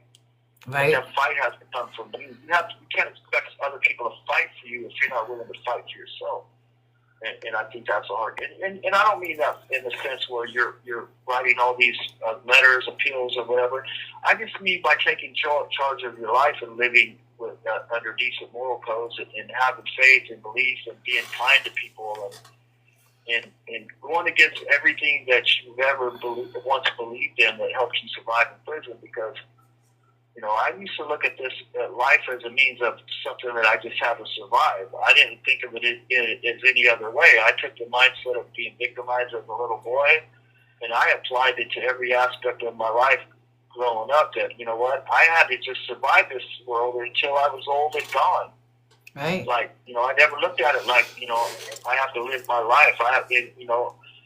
It took a lot of years to realize that, the life it's not about me. It's about other people. It's about leaving it better better than how you found it when you leave. And I didn't understand that stuff because I was so consumed in what had happened. And then the ugliness of things that those events influenced me to do, the poor choices that I made. I couldn't get around that. I couldn't get past that. It was always about me. It was always, and I used that as an excuse to not take personal accountability. So when I started taking personal accountability, I started realizing that, you're going to get back from this world what you put out into it. And I realized that over the years, that Absolutely. just by the abundance support that I've gotten. So Right. Absolutely. and that makes the hard days worth it. Exactly. That makes the hard days worth it. So Exactly. Yeah. Yeah. And thank you, everyone. We reached, Keith, we got 105,000 likes on this video already on our live. 105,000. Thank you, everyone. Thanks. That's a Oh lot. my God. That's huge. That is huge. Yep. Yeah, it is a lot. I can't wait for all this, Marge. I can't wait to, like, just to be, like I said, I told you, earlier, I can't wait to walk out of these gates and have everybody that could possibly be there, Yep. to give me a hug, and you included, Absolutely. you included, and just, I don't know, that is just to be able to get on the computer and do a live face-to-face, Right. Yeah. And, and I told JD, we're going to have about $300, so Yeah. we better have a nice little property, Yeah. Yeah. Thank you, And Jim. I do. I have big plans with Monty's Wish to, Yeah. we really do. They're our extended family, and Yeah. there's so much to do out there. And I'm going to be there. I'm going to be outside those gates. You got that. Oh, I know. Absolutely. I know. You already told Joe. You said you were flying over here. That's right. I did tell Joe. Absolutely. Yep. I am so excited. And I know we talk a lot about how we met and how we do this together every week. There were times where, like, when you had to bail me out when the lives calmed down for a while, and it was like, he said, what are you going to do for a live? And I'm like, we got to wait. We got to hold off. He's like, don't worry about it. I got you. And we did the dog program. I'll never forget that night. Oh, yeah. It took you like an hour to get it together, and you had everybody like on my live just so that I didn't skip a beat. Like, Keith, like, he's always there for everybody. And I realize that's what real people do. Like, that's what people do is they, and we've had guys, and that's what life is. You realize it's how you show up that counts. Like, the fact that you showed up, like, that's what counts. And I realize that with people is when you're there for them, when you're present, and Jamie's taught me the same thing. Jamie's got a big heart as well. Oh, yeah. Like, I learned right away. In the initial years, I was real leery of her always helping people, but then I realized, like, that's what life is, like, helping people, because you get it back. And you can't discern, you can't be picky with who you help. You're either going to help people and be kind to people, or you're not going to be helpful and kind to people, Right. Absolutely. You can't just pick and choose who you want to, be an exemplary pillar of God's love to people, that just because you pick and choose who you want to give that to. That's not how that works. And, and sometimes, and the hardest thing to do is to become jaded by, sometimes it's not reciprocated the way that you would have liked, but you can't hold people on the same level. Like, showing up is a big deal. I realize it's how you show up. It's how you show up for people that counts in the end, because a lot of times, a lot of people don't show up. They don't show up for people. Right. And when you need them, and when I need you guys show up for me as well. So, Absolutely. and that's when you realize people are who they are. People are real people, and when you see people that always show up for those people, you understand why. Because then people give you everything of who they are. Yeah. And that's what, in return, that's what life is. Absolutely. And your wife says, I love you. You show me to be a good person, how to be a good person. That's from your wife. Thank you. Yep. And she's here every week with us too. Jamie does a lot too. She'll jump in here and she helps me out. Like Jamie does, and Jamie's a very busy woman. She really is. Yep. But she always makes time. I do a lot of stuff, but I'm telling you, I do a lot of stuff, but people like her, like Angel, they make me feel like a bum. Nah. I'm not going to lie. Because they do, you guys all do so much. You too, your lives that you do for 12 hours. Like, I don't know how you do it. I've been like, boy, I'm taking a nap. I'll see you in a few hours. Yeah. I just don't know how you do it. Yep. I really don't. I know. You got to do what you got to do. And Carly, welcome in. Thank you. So, First time on tonight with you. So Keith, tell me, what does the future look like for you? And if you could paint a visual picture for us, what does life outside of prison entail? oh wow, I already talk about it.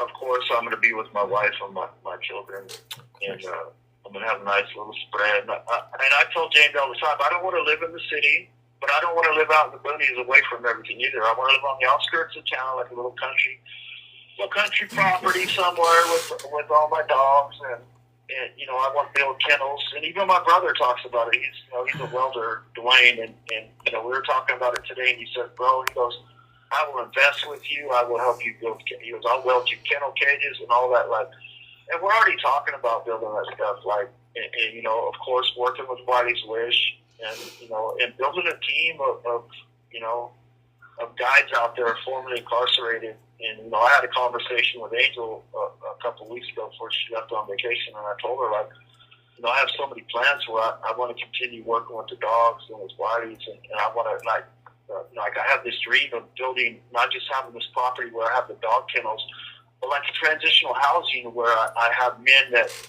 not only transitioning out of prison as former lifers back into the community, but I want these men men that are pursuing a career with professional dog training, like anything to do with whether it's training, the rescue aspect of it. But I want it to be like, I want this to be like not only where it gives these guys the ability to transition back into the community in a positive way, but also provides them with additional life skills. So, but like I said, I want to do everything that Wiley's Wish does, where the rescue aspect is. I want to continue to train dogs, but I also want it to be something that also starts early on with not just transitioning adults out of prison, but also things in the community to help the youth. Like remember the old school 4-H clubs where kids got to work with animals, like farming animals, or I can't remember what it was called, but they got to work with sheep, they raise billy goats or whatever. Like, I want to do all that stuff. And of course, I want to do, I still want to advocate and share my story, whether it's going into like public speaking arenas and just showing people that you're not going to be defined by things that happen to your life. And I think when you have people willing to share their story full force, because I don't want to just be one of those guys who get. You have 60 seconds remaining. I made it out of here. That's it. Like, I want to be surrounded by friends, family that I love. That I don't want to waste moments anymore. I want to go fishing with my brother. I want to go to my father's graveside. I want to be able to stand over his tombstone and just be able to sit there for hours and talk to him. This call and your telephone will be monitored and recorded. Jamie wants to go to Hawaii. She wants to go. Like, we have all these. It's just so much. Yeah. You want to call back before it goes out? Call me back. Yep. So he's going to call back. I could show this real quick because once he calls back, I can't do it. And I could show you later. That's Keith and Finn. Look at Finn. Look at him.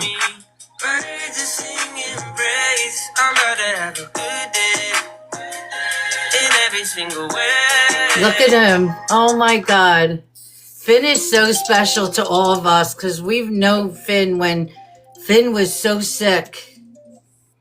When he first went to the prison. And thank you. Who was it? I just saw it. Was it Abigail? I didn't even get it. Abigail, thank you for purchasing the book. Appreciate you. California. This call and your telephone number will be monitored and recorded. Thank you. Have a prepaid call. You will not. Thank you for using Global Tel Link. You're back. Yep. Yeah, I do. Me and my brother were talking today, and I told him, man, I miss. Like, it's funny how life is because the older you get, you find yourself wanting to go full force, circle back to all the little things that you did as a child that were like good moments of your life. Like I used to go fishing with my dad, my biological dad, me and him and my brother. And like now my brother, like he does all these little things in remembrance and tribute to my father, you know, that passed away a couple of years ago. And all of these little things, you find yourself, you know, on the second half of your life wanting to go back and recapture those nostalgic moments of your life early on.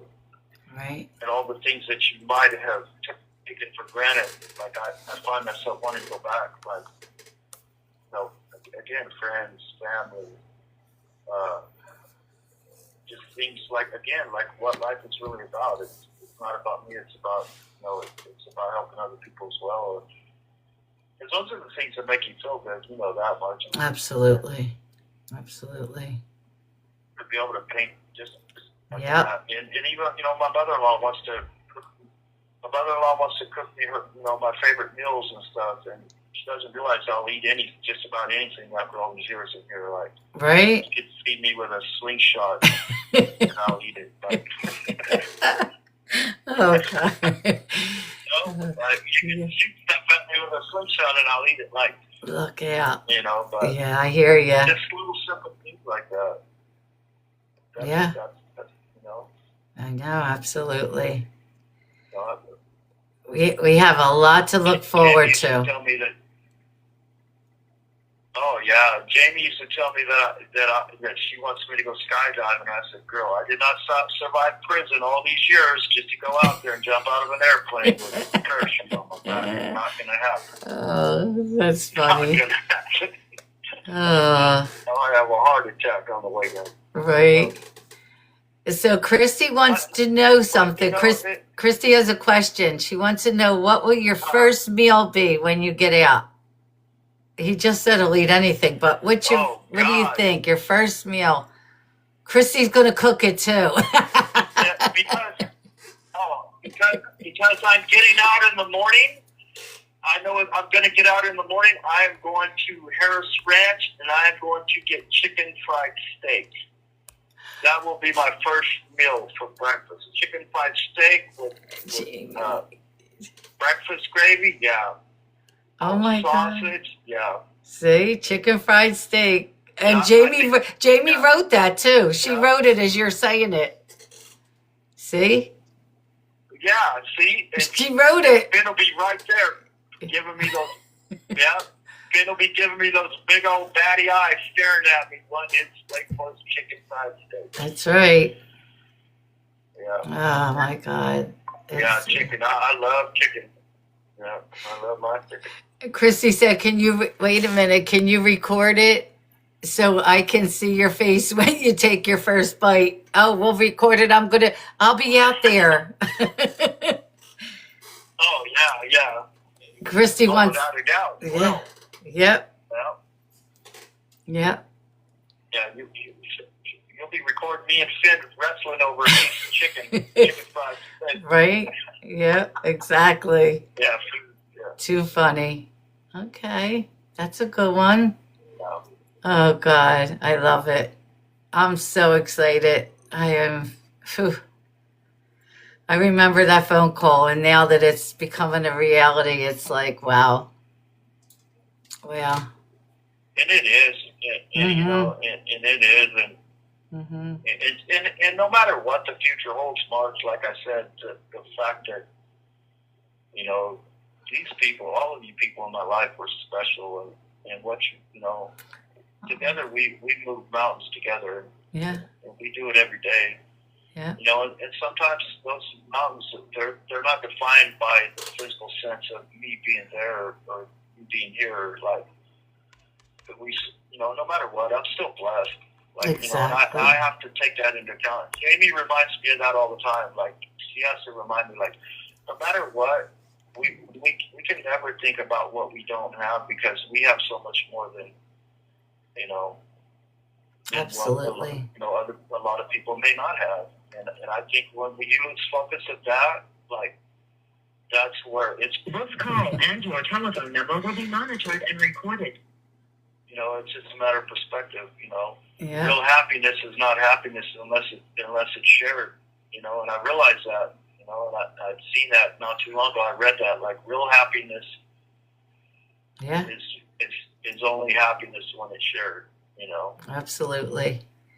And your little sis says, if Marge is going to be there, I'm going to be there since I'm her travel agent and her travel assistant. Because I'm lost without her. Keith, when we traveled to Philadelphia, there's, oh my God, I'm a mess in the airport. Like, she has to get me everywhere. Oh yeah. So here, Christy's going. Oh,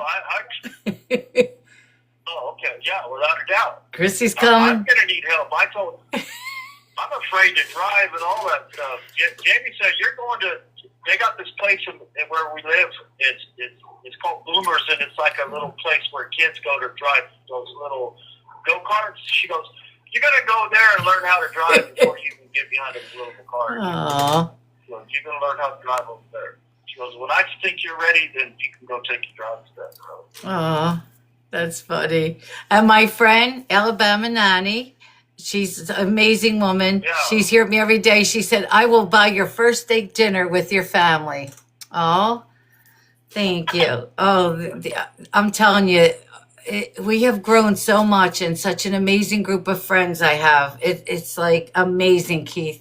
And they know you because we talk about you all the time. I do. I talk about you all day long. Every live I do, you come up. And I'm not just saying that.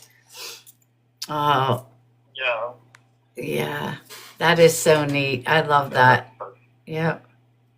So and Jamie said, where's the first place you want to visit or travel? Was it travel to or visit? Let's see, Jamie. Where does he want to visit first? Oh, I already know. Santa Cruz. I am not taking my shoes off until my feet are in the sand. Aw. In Santa Cruz, the ocean. Okay. Like I am not taking my shoes off until my feet are hitting the sand in Santa Cruz. And your wife wrote in there, Yeah, feet I in know. the sand, she said. Right as you're saying this, she's answering these too. Feet in the sand, she wrote. Yep. I told her. Yeah, I told her if we don't go to the ocean for a month, it's okay. I'm sleeping with my shoes on. I want everything with my shoes on. Oh my God. That's funny. Yeah. I understand, right? I know. Oh man, this is like, I'm so excited. I'm so excited. You know, and I feel so good that like I talk to these people too, and I know it, like I'm so excited that this is really happening. Yeah, we got this, Oh, yeah. Keith. And, Yeah. I mean, you know, and like I said, it might take time. Yeah. But the fact that people like that, like I said, it's I'm just blessed that all of you people are in my life. So, Yeah. and that's what we have to focus on. You know, Yeah. me and Jamie talk about it a lot. You Yeah. know, even though we get happy and excited and we cry and go through the motions of these things, we also know that there's still so much work that I do from right here, you know, that all of us do within each other's lives that still make us very connected, you know, Yeah. in one another's lives and make this all so special. So, Yeah. you know, Absolutely. and that's what. And you know, it was funny you say that. I spoke to Manny last night, and you know, he's going to board on June 5th. And he said to me, you know what, Yeah. Marge, if I don't get out, there's a reason. There's a reason if something happens. He said, look at this. So he went to board, what, 2 years ago or 3 years ago, and they didn't, you know, he wasn't released. He said to me, but think of this. If I would have got out, I would have never met you. Okay? Like, oh my God. Like he said, things happen for a reason. And I got to meet you. And he spoke about Christy and Ray. And he said, like, I got to meet such wonderful people who are now my family. If I would have got out then, I would have never met you. I mean, the way And that he thinks. without a doubt. Hmm. Yeah, without a doubt, because, you know, and they told him the last time they went to board that, you know, these are the things that we need to require of you. We need you to get a GED. We need you to get a job. We need you to work with something. we need you to work with. We need you to get something that shows that you applied yourself in here to learn obtainable life skills that are transferable out there in the community. And not only that, is support. Like their biggest thing is if they're going to sign off on your release, they want to make sure that you're going to be set up for success. If you go in there and just say, you're the same young 20-year-old that you were when you came into prison, having learned no life skills, no education. Like these are the things. No matter how much you go in there and say that you have changed, that's not enough for them to put their name stamped on your release. And he's done that. He's got his GD. He's worked with the dogs. He's got support. He's got support letters from all of you, not just Spidey Squish, but Right. like he has all that, and he's got the insight, and he's so it's just no longer him saying that that I've changed and done all this. Like, tangible proof that you have, Yeah, absolutely. And I think he's going to go home. I really do. I do too. I have a good feeling. Yeah. So your wife asked if you could say one thing to these young kids out here who want to live your old life. What would you say to them now? That's from Jamie. Oh, I would tell them, your actions early on that are going to come with consequences. And I don't mean consequences in a bad way. Everything that we do in life, every choice that we make, life is made of, throughout the course of a day, one day in a lifetime is made up of hundreds. This call and your telephone number will be monitored and recorded. Every choice that you make in your life is going to determine the rest of your life, and consequences. That's the worst thing is you could not do is to not think about consequences of your actions. Absolutely. Because that's the biggest thing that I have. And no matter what, sometimes children are going to go through some hard things in their lives, the hardships in their lives, and I did, and the worst thing that you could do is accept that you have to be defined by those things, whether it's crappy parents or living in poverty, whatever the case may be. Don't accept that. Don't let that define your self-worth. Right. And I tell my stepchildren, I have two beautiful little girls, that, I want them to see the significance of their education. I want them to see that, this moment in their life at 12, 13, 14 years old, like these are not going to be the best years of your life, but they will matter and they will count for what could be the best years of your life. Like all of these in-between moments are going to determine what the rest of your life and how beautiful that rest of that life is going to be, or how hard that life is going to be. I've lived a hard part of my life. Like I know what it is to be in the darkest moments of my life. And I never want. I don't want any child to have to feel that or think early on in life that like I did, where you just have to survive the world. That life is not about living and chasing dreams and getting an education and having the nice things that You have 60 seconds remaining. having the nice relationships that you want to have in your life, because all of these little moments in between count. Like everybody deserves that. Right. And I tell them, don't sell yourself short. Don't sell yourself short, because everybody deserves the opportunity. But you're responsible, and that accountability comes with the little choices that you make every day. Yeah. And they do have consequences. Exactly. Yeah. So many children make these. Yeah.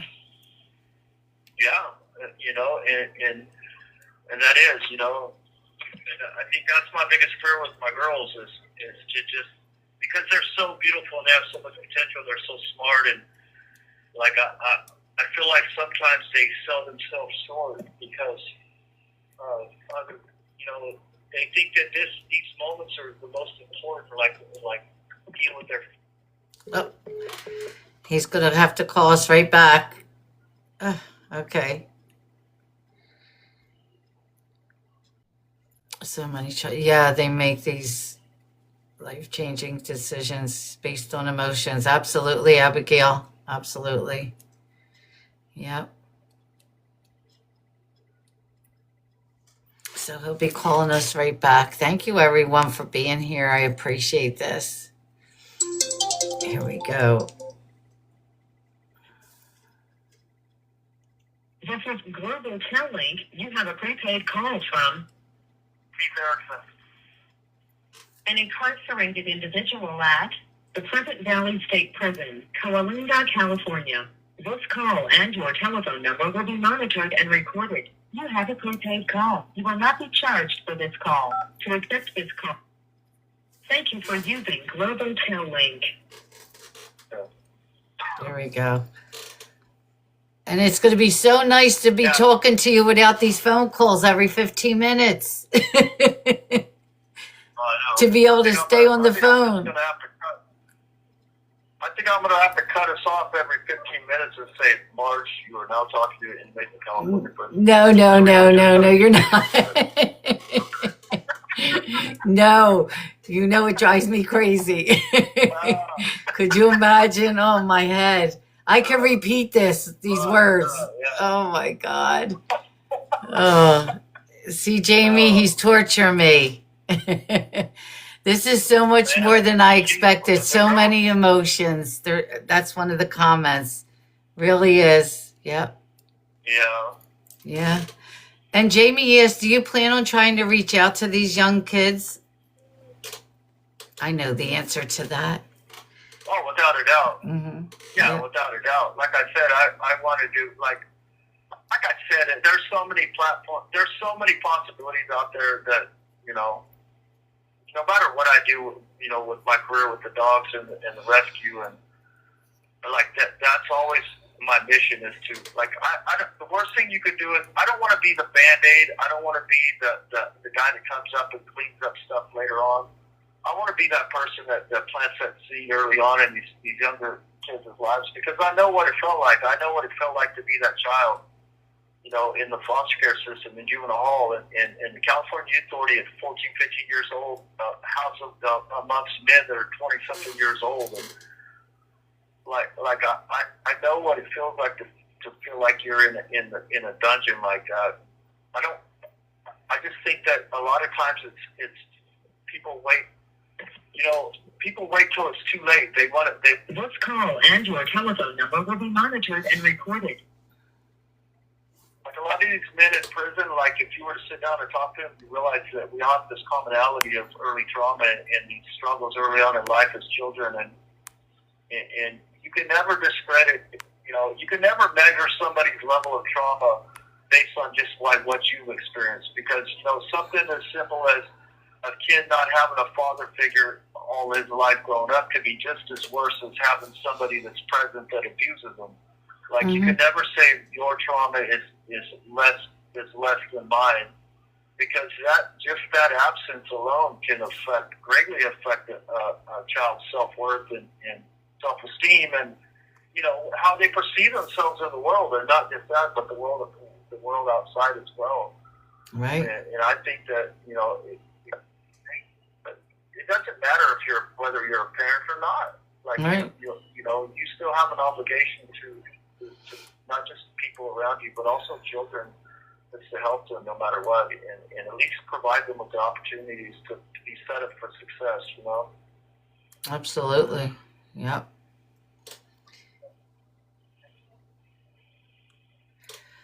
But yeah, this is like,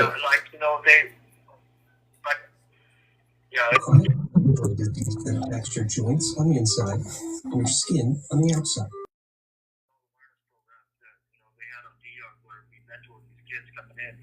It was not a scared straight program. We did not scare them with, these are the ramifications of your actions of coming to prison, commit a crime, do this, because those are not, again, those are aftermath. Those are secondary to core issues of what's going on. There's a reason why kids are acting up, and if you don't create that dialogue with them, that bridge, that communication, communication is key, but without trust, you're not going to have that communication. So, again, it's just bridging that gap and building those relationships, and that's what it is. you know, it's not about their actions. You know, it's about what's driving those actions, their beliefs, whether it's the beliefs of the world around them or themselves. You know, so Absolutely. Yep. that's what I like to get down to. You know.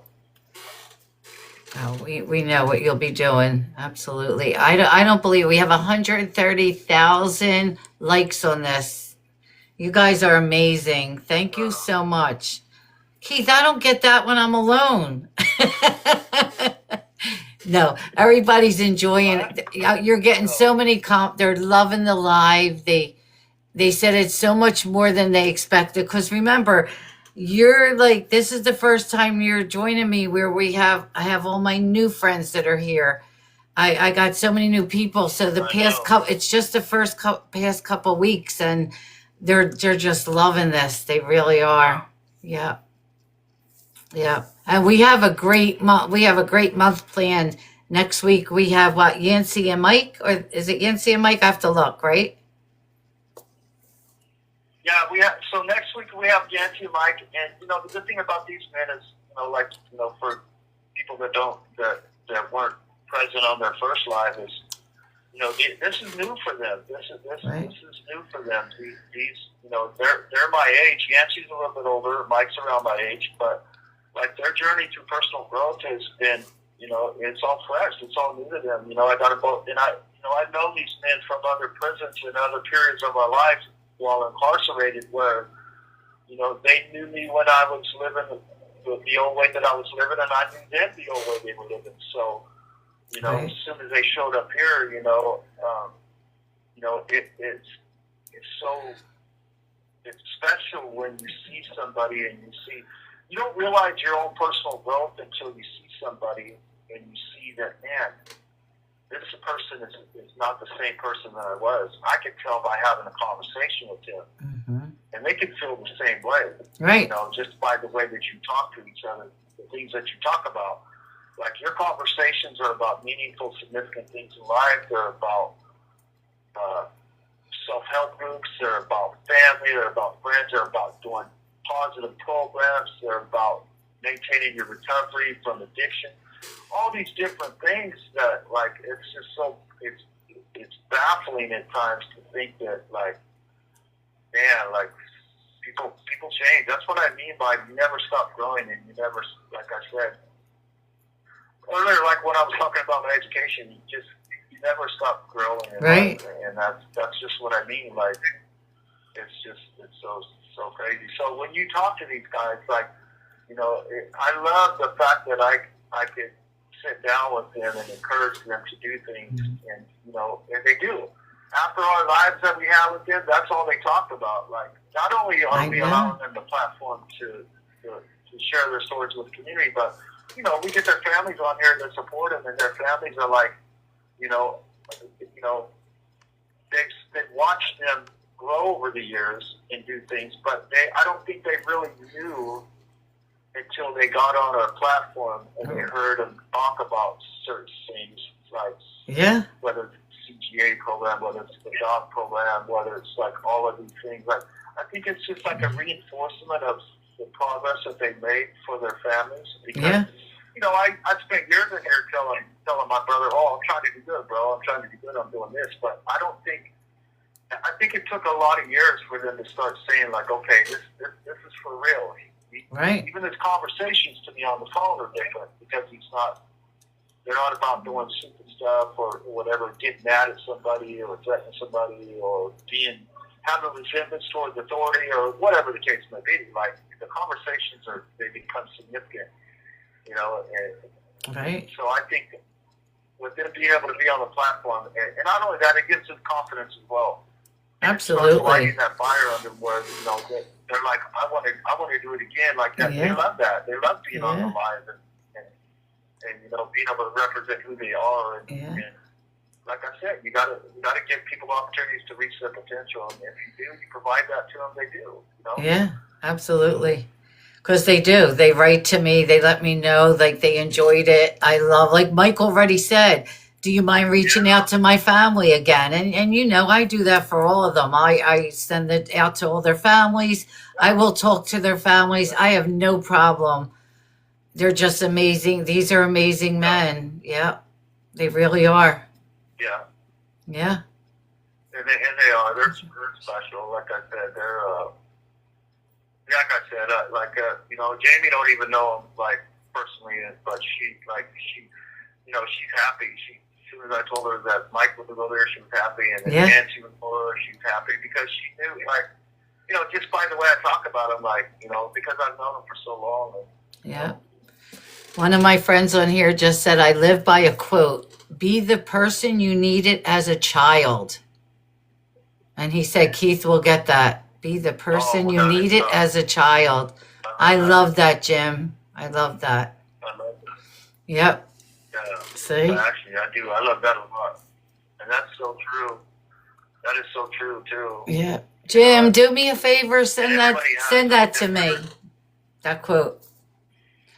I have so much going on, and I speak to Jim, like we communicate off of here too. Jim was so helpful with getting me to that 10K. Everybody was, but he was inviting everyone on the platform, like come and join Mars. And I was like, I don't know if I can do this and tonight. And he's like, you got this tonight. You got this, and we're going to get it. And we celebrated. It was really felt good to have everybody to come up in the boxes, and they were all so happy for me.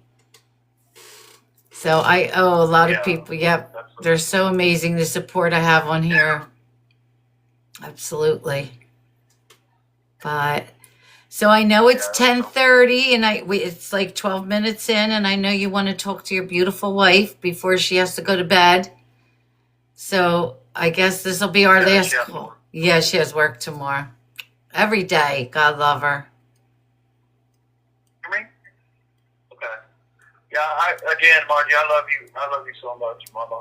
And you know, our list for everybody that's joined our platform, even for the newcomers, like I extend that same love to everybody else. And yeah, I love the support that we get on here each week. And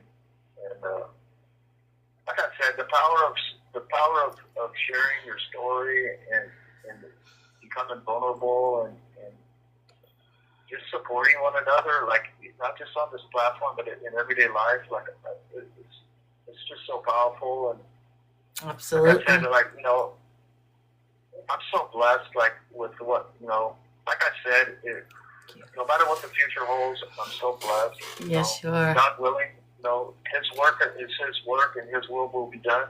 Yeah. But I'm just so blessed for you know, for Joe, for Larry, for Joe's family, his wife, and you and Christy and my family and my wife and my kids and, you know, all of our listeners. And yeah, my friend Alabama Nanny says to tell him that I'm praying for him and his family. Oh. The power of prayer is special. The power of prayer will move mountains, girl. Yeah. We know that. Yeah. The power of prayer will move mountains. That's right. And like I said, a big shout out to Angel and Whitey's Wish too, because they're my extended family as well. And, yeah. Yeah, like I said, I'm just so lucky. So am I. I'm so lucky to have you. I'm so lucky to call you my son and to have you by my side. I really am. And you know I love you. I love you. I know. All right. And I will talk to you a little later tonight and then of course over the weekend. We talk all the time, so. But so you do need to reach out to Tommy and ask him what the special news is, because I'm a little kind of, I'm wondering why he didn't tell you. I know. That's what I'm wondering. I know. I am going to trust me while I reach out to Tommy. I invited him tonight. He must be busy. He's always here when I invite him. But I will reach out to him, I promise you. He's going to be even more busy here some months down the line. So again, I will reach out to him, absolutely. I know. All right. Well, good night, Keith. I will talk to you. Christy said, bye, brother. I'm so proud of you, and I'm excited for you. Your little sister said that. Bye, brother. You have 60 seconds remaining. Good night, sister.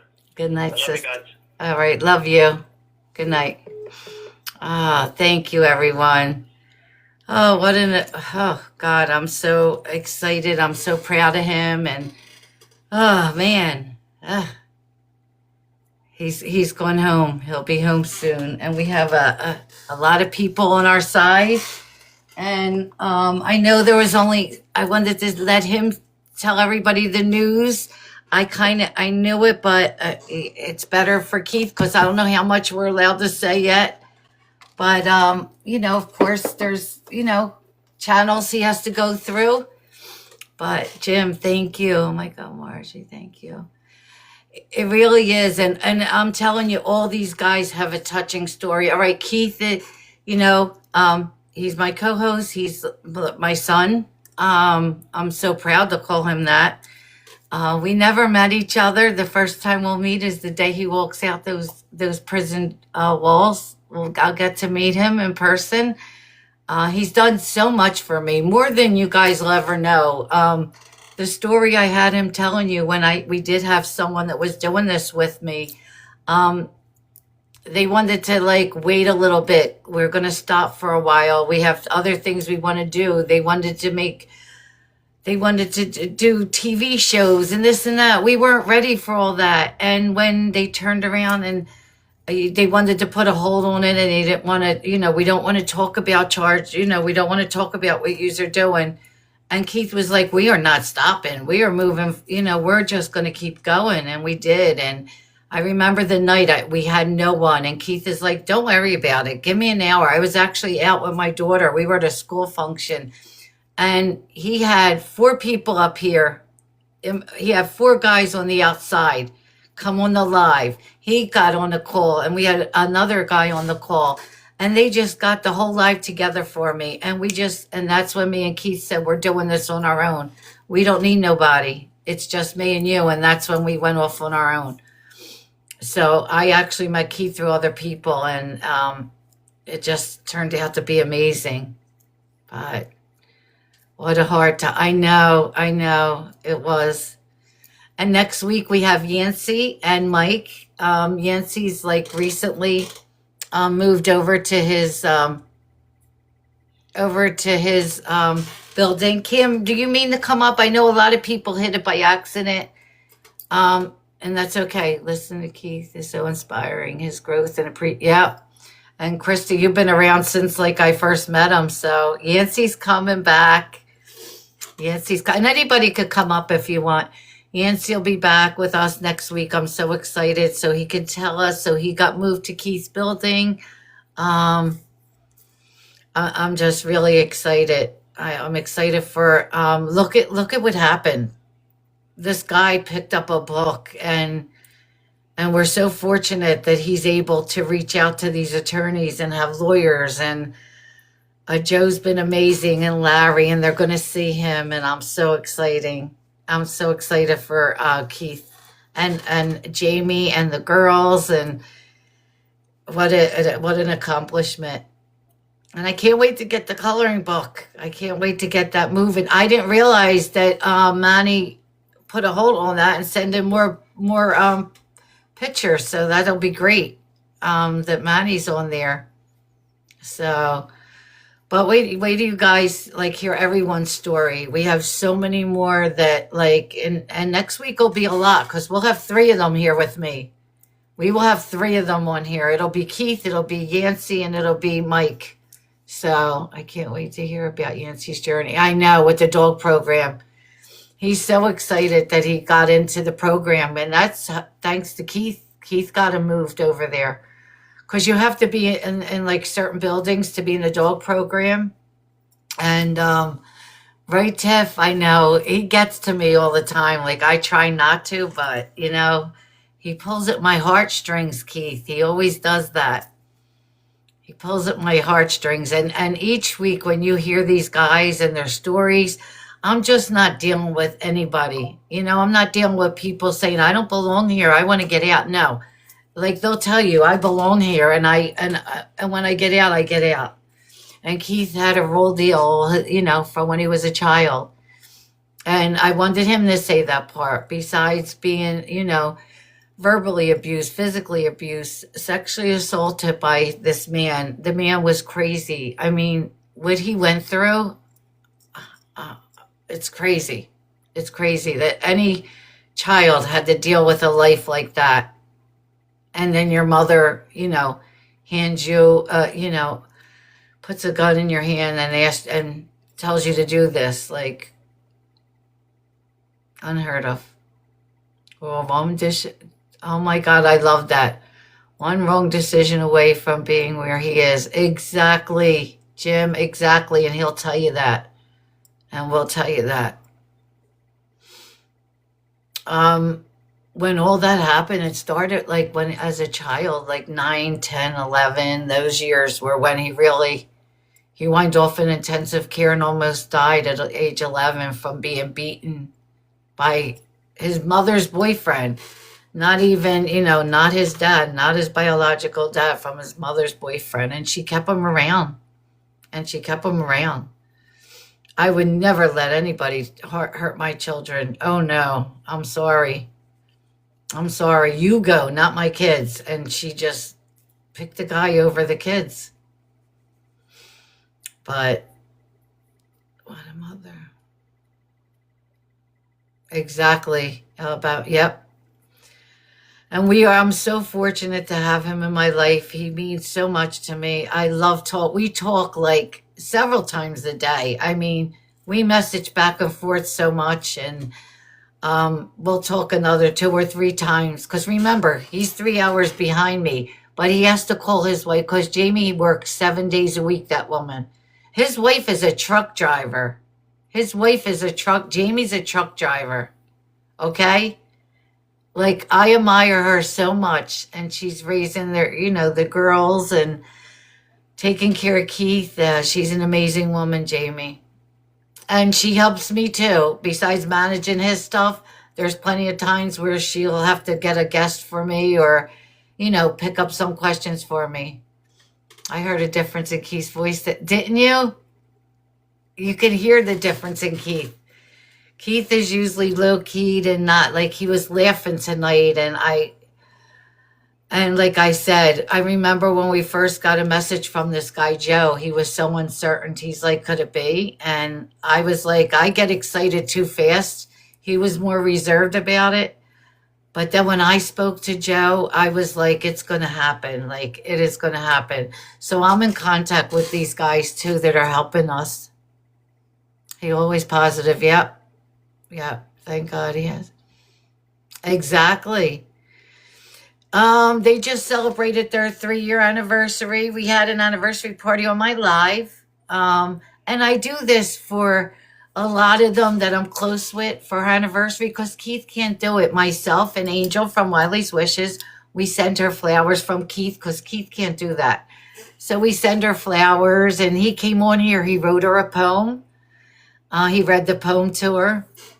So it was an exciting anniversary we had. It'll be 4 years soon. I forget their exact date. I have to go look that up. But I love them both. They're amazing. But I do that with a lot of families. I reach out. So now next week when Yancy and Mike are on, they already asked me, could you contact my family? Because they don't have the links and they don't get the they get the commercial, but they can't send them out. I'm friendly with a lot. Like, I'm friendly with Yancy's mom. I'm friendly with Mike's family. So I help them with their family stuff too. Like, I help them with that. I just try to do what I can for them. They got married. They got married at the prison. They absolutely did. They got married in the prison. Yep. See what kind of woman she is? They got married at the prison. They had a wedding there. Yep. So that's a special woman who, commits to that. And we talk about that a lot of times. One person was there, I think. Well, no, I think somebody from her family, his brother, and Tommy and his dad were there. And you guys will meet Tommy. I got to give him hell, but you guys will meet Tommy. He'll be up here.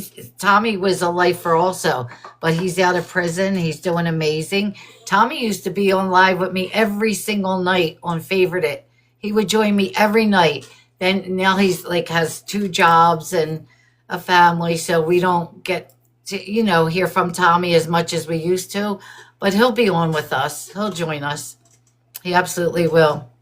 And Tommy's another one. When Keith gets out, he said, I'll be standing outside those prison gates. And Tommy will. They're amazing friends. But hey, Emma, how are you? I can't believe the amount of likes we got. Keith was like, I could tell he was like blown away by that. He was so surprised. And we don't get to talk on the phone a lot with the time difference. We do schedule a call every weekend. Because, of course, he has his wife. They talk at night. But with me doing this and him doing that, oh, thank you. Thank you, Tiff. It means so much to me. I'm good, Emma. I'm good. We just finished my call with Keith. My prison call was tonight. And now next week we'll have, like I said, next Friday we'll have Yancy, Mike, and Keith with me. But tonight was really emotional. I think I got him good with the questions. He'll let me know how I did. So, but we wanted to get his story out there the best he can. And thank you for those who purchased the books. Wait till we get these coloring books out there. I can't wait. I'm going to see. I want to get some for like schools. I want to do that. So I know Katie, my mod who does, and she's my dear friend. She does all my commercials. She's a kindergarten teacher. I want to buy them for her class. I want to get them for the whole class. I want all the kids to have one. Yes, Katie. We got that. I want all the kids to have one. You have to let me know how many you'll need. You could message me that. But I want to make sure all the kids have one. I want to see everybody coloring them, send them pictures.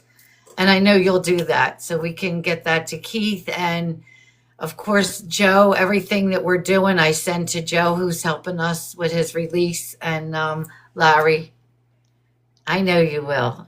Just, yeah, and I'll talk to you how many you need. But I want to do that. I think it's a great idea. I love that. Yeah, so we'll get them for him. I want to get one for my daughter. As soon as they're released, you're gonna like I showed you. I have a preview of. I do have a sneak peek at one. So this is what we're gonna be looking at. A sneak peek at like the pictures of dogs, the different pictures that'll be in the book. I love this. They love the book, Keith, and the one Christy sent. Yep. Oh my, I'm fixing to have to go to the hospital. Crystal just called. Her daughter got hurt. Oh no. Oh, Alabama Nanny, please let me know. Message me. I'll message you my number. Let me know and tell her I was asking for her. Oh, Crystal's daughter. Oh, send in my love and prayers and thank you for being here. And then this, of course, she dislocated her shoulder. Oh, no. How old is she? How old is she? Oh, no. I forget. I know. Yeah, we'll keep her in our prayers.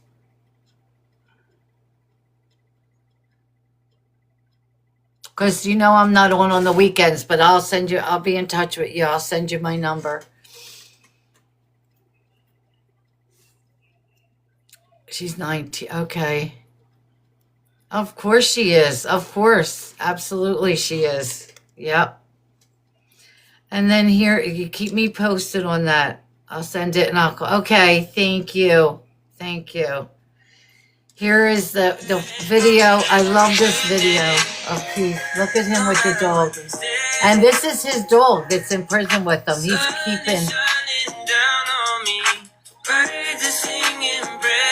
I'm about to have a good day in every single way. The God who made the universe knows me by my Abigail, right? Yeah, it's a good day. No, it's great. Everything I prayed for Yep. didn't come in late. I got all I need and I didn't have to wait. Ask me if you love me, you didn't hesitate. Turning all things new, gray skies blue. Yeah, the church saying, won't he do it? I know he's got my back. That's why I'm singing that. I'm about to have a good Oh day. my God, I love this. No matter what they say, sun is shining. And when they first got Finn was so sick. Oh my God, you could see his ribs.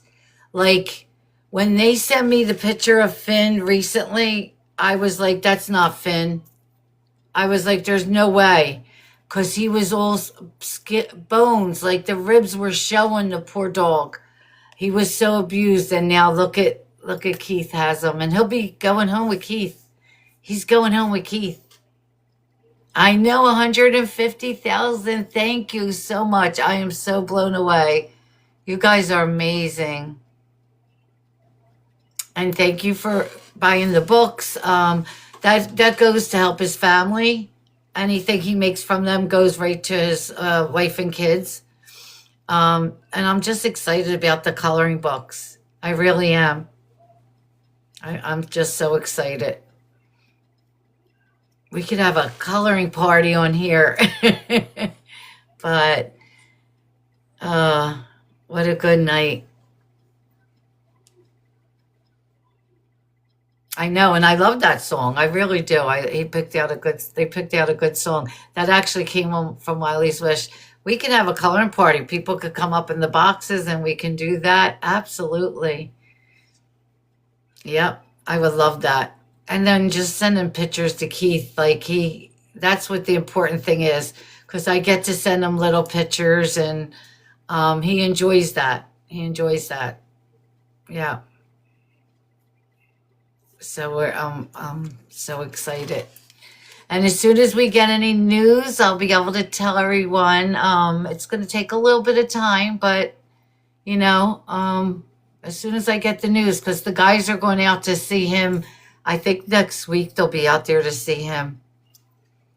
And they're also going to help with with the Wiley's Wish, because she works off of all donations for the dogs, for dog food, and they have surgeries, and just to feed all these dogs, and that she has to get stuff together at the prison. So and she works off of donations, and I have her link also in my bio, but we'll talk more on that. But thank God the guys want to help out with that also. So look what a book did. I'm so excited.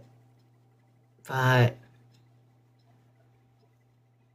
well, it is 11 o'clock almost. I am going to get ready to call it a night.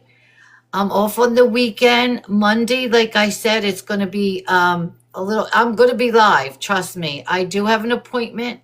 So probably between 2:30 and 3, it's going to be an outdoor live. It's going to be different than what we do. We'll probably be out front on the porch, or we will go down, and we will definitely go down by the lake. So I'll show you the lake and the wildlife down there. We'll have a field trip. Wait, look, before I go, one of my neighbors, look what they posted. Are you ready? Look how big this is. Look at this crane. One of my neighbors posted it. So we'll be down by the lake. We'll get they hang down there too, mainly. So we will be down there. I know. They just walk around. They own the neighborhood. I know, you got to see some of them. So we are going to go down and we'll go see them. So I'm excited. And maybe we'll see an alligator or two. You never do know down there. There's a bunch of things. As long as my daughter's not with me, because she's afraid of a bug. But I will make a post, but I will see everybody then. So everyone, thank you so much for joining. I appreciate you guys. Kitty, I'm going to have a good weekend. I'm going to rest in the morning, but we have to move furniture. Katie, we have to move furniture this weekend, and my daughter has to go get boxes for me, because I didn't realize all the stuff I have. I guess I should have known that. but we're going to go to her job and get the bins. So we have a busy weekend. Poor Christy. Katie, please, not poor Christy. Stop. But all right, everyone. I will see everyone on Monday. If I don't talk to you before that, I will be on the TikTok streets and I will talk to you. Can message me. So, and if anything happens, and always remember this: if something happens with Nancy's case, Nancy Guthrie case, definitely I will come live. I will definitely pop on live. So if you hear something going on, I will be live because I am paying attention to that. So, all right, everyone. I will talk to everyone on Monday. Everyone have a good weekend. I appreciate this. I really do. Thank you so much for listening to Key Story and for being here tonight. It means so much to me. I'm looking at these comments, getting more shoes. But all right, everyone, have a good night. I will see you all on Monday. Thank you.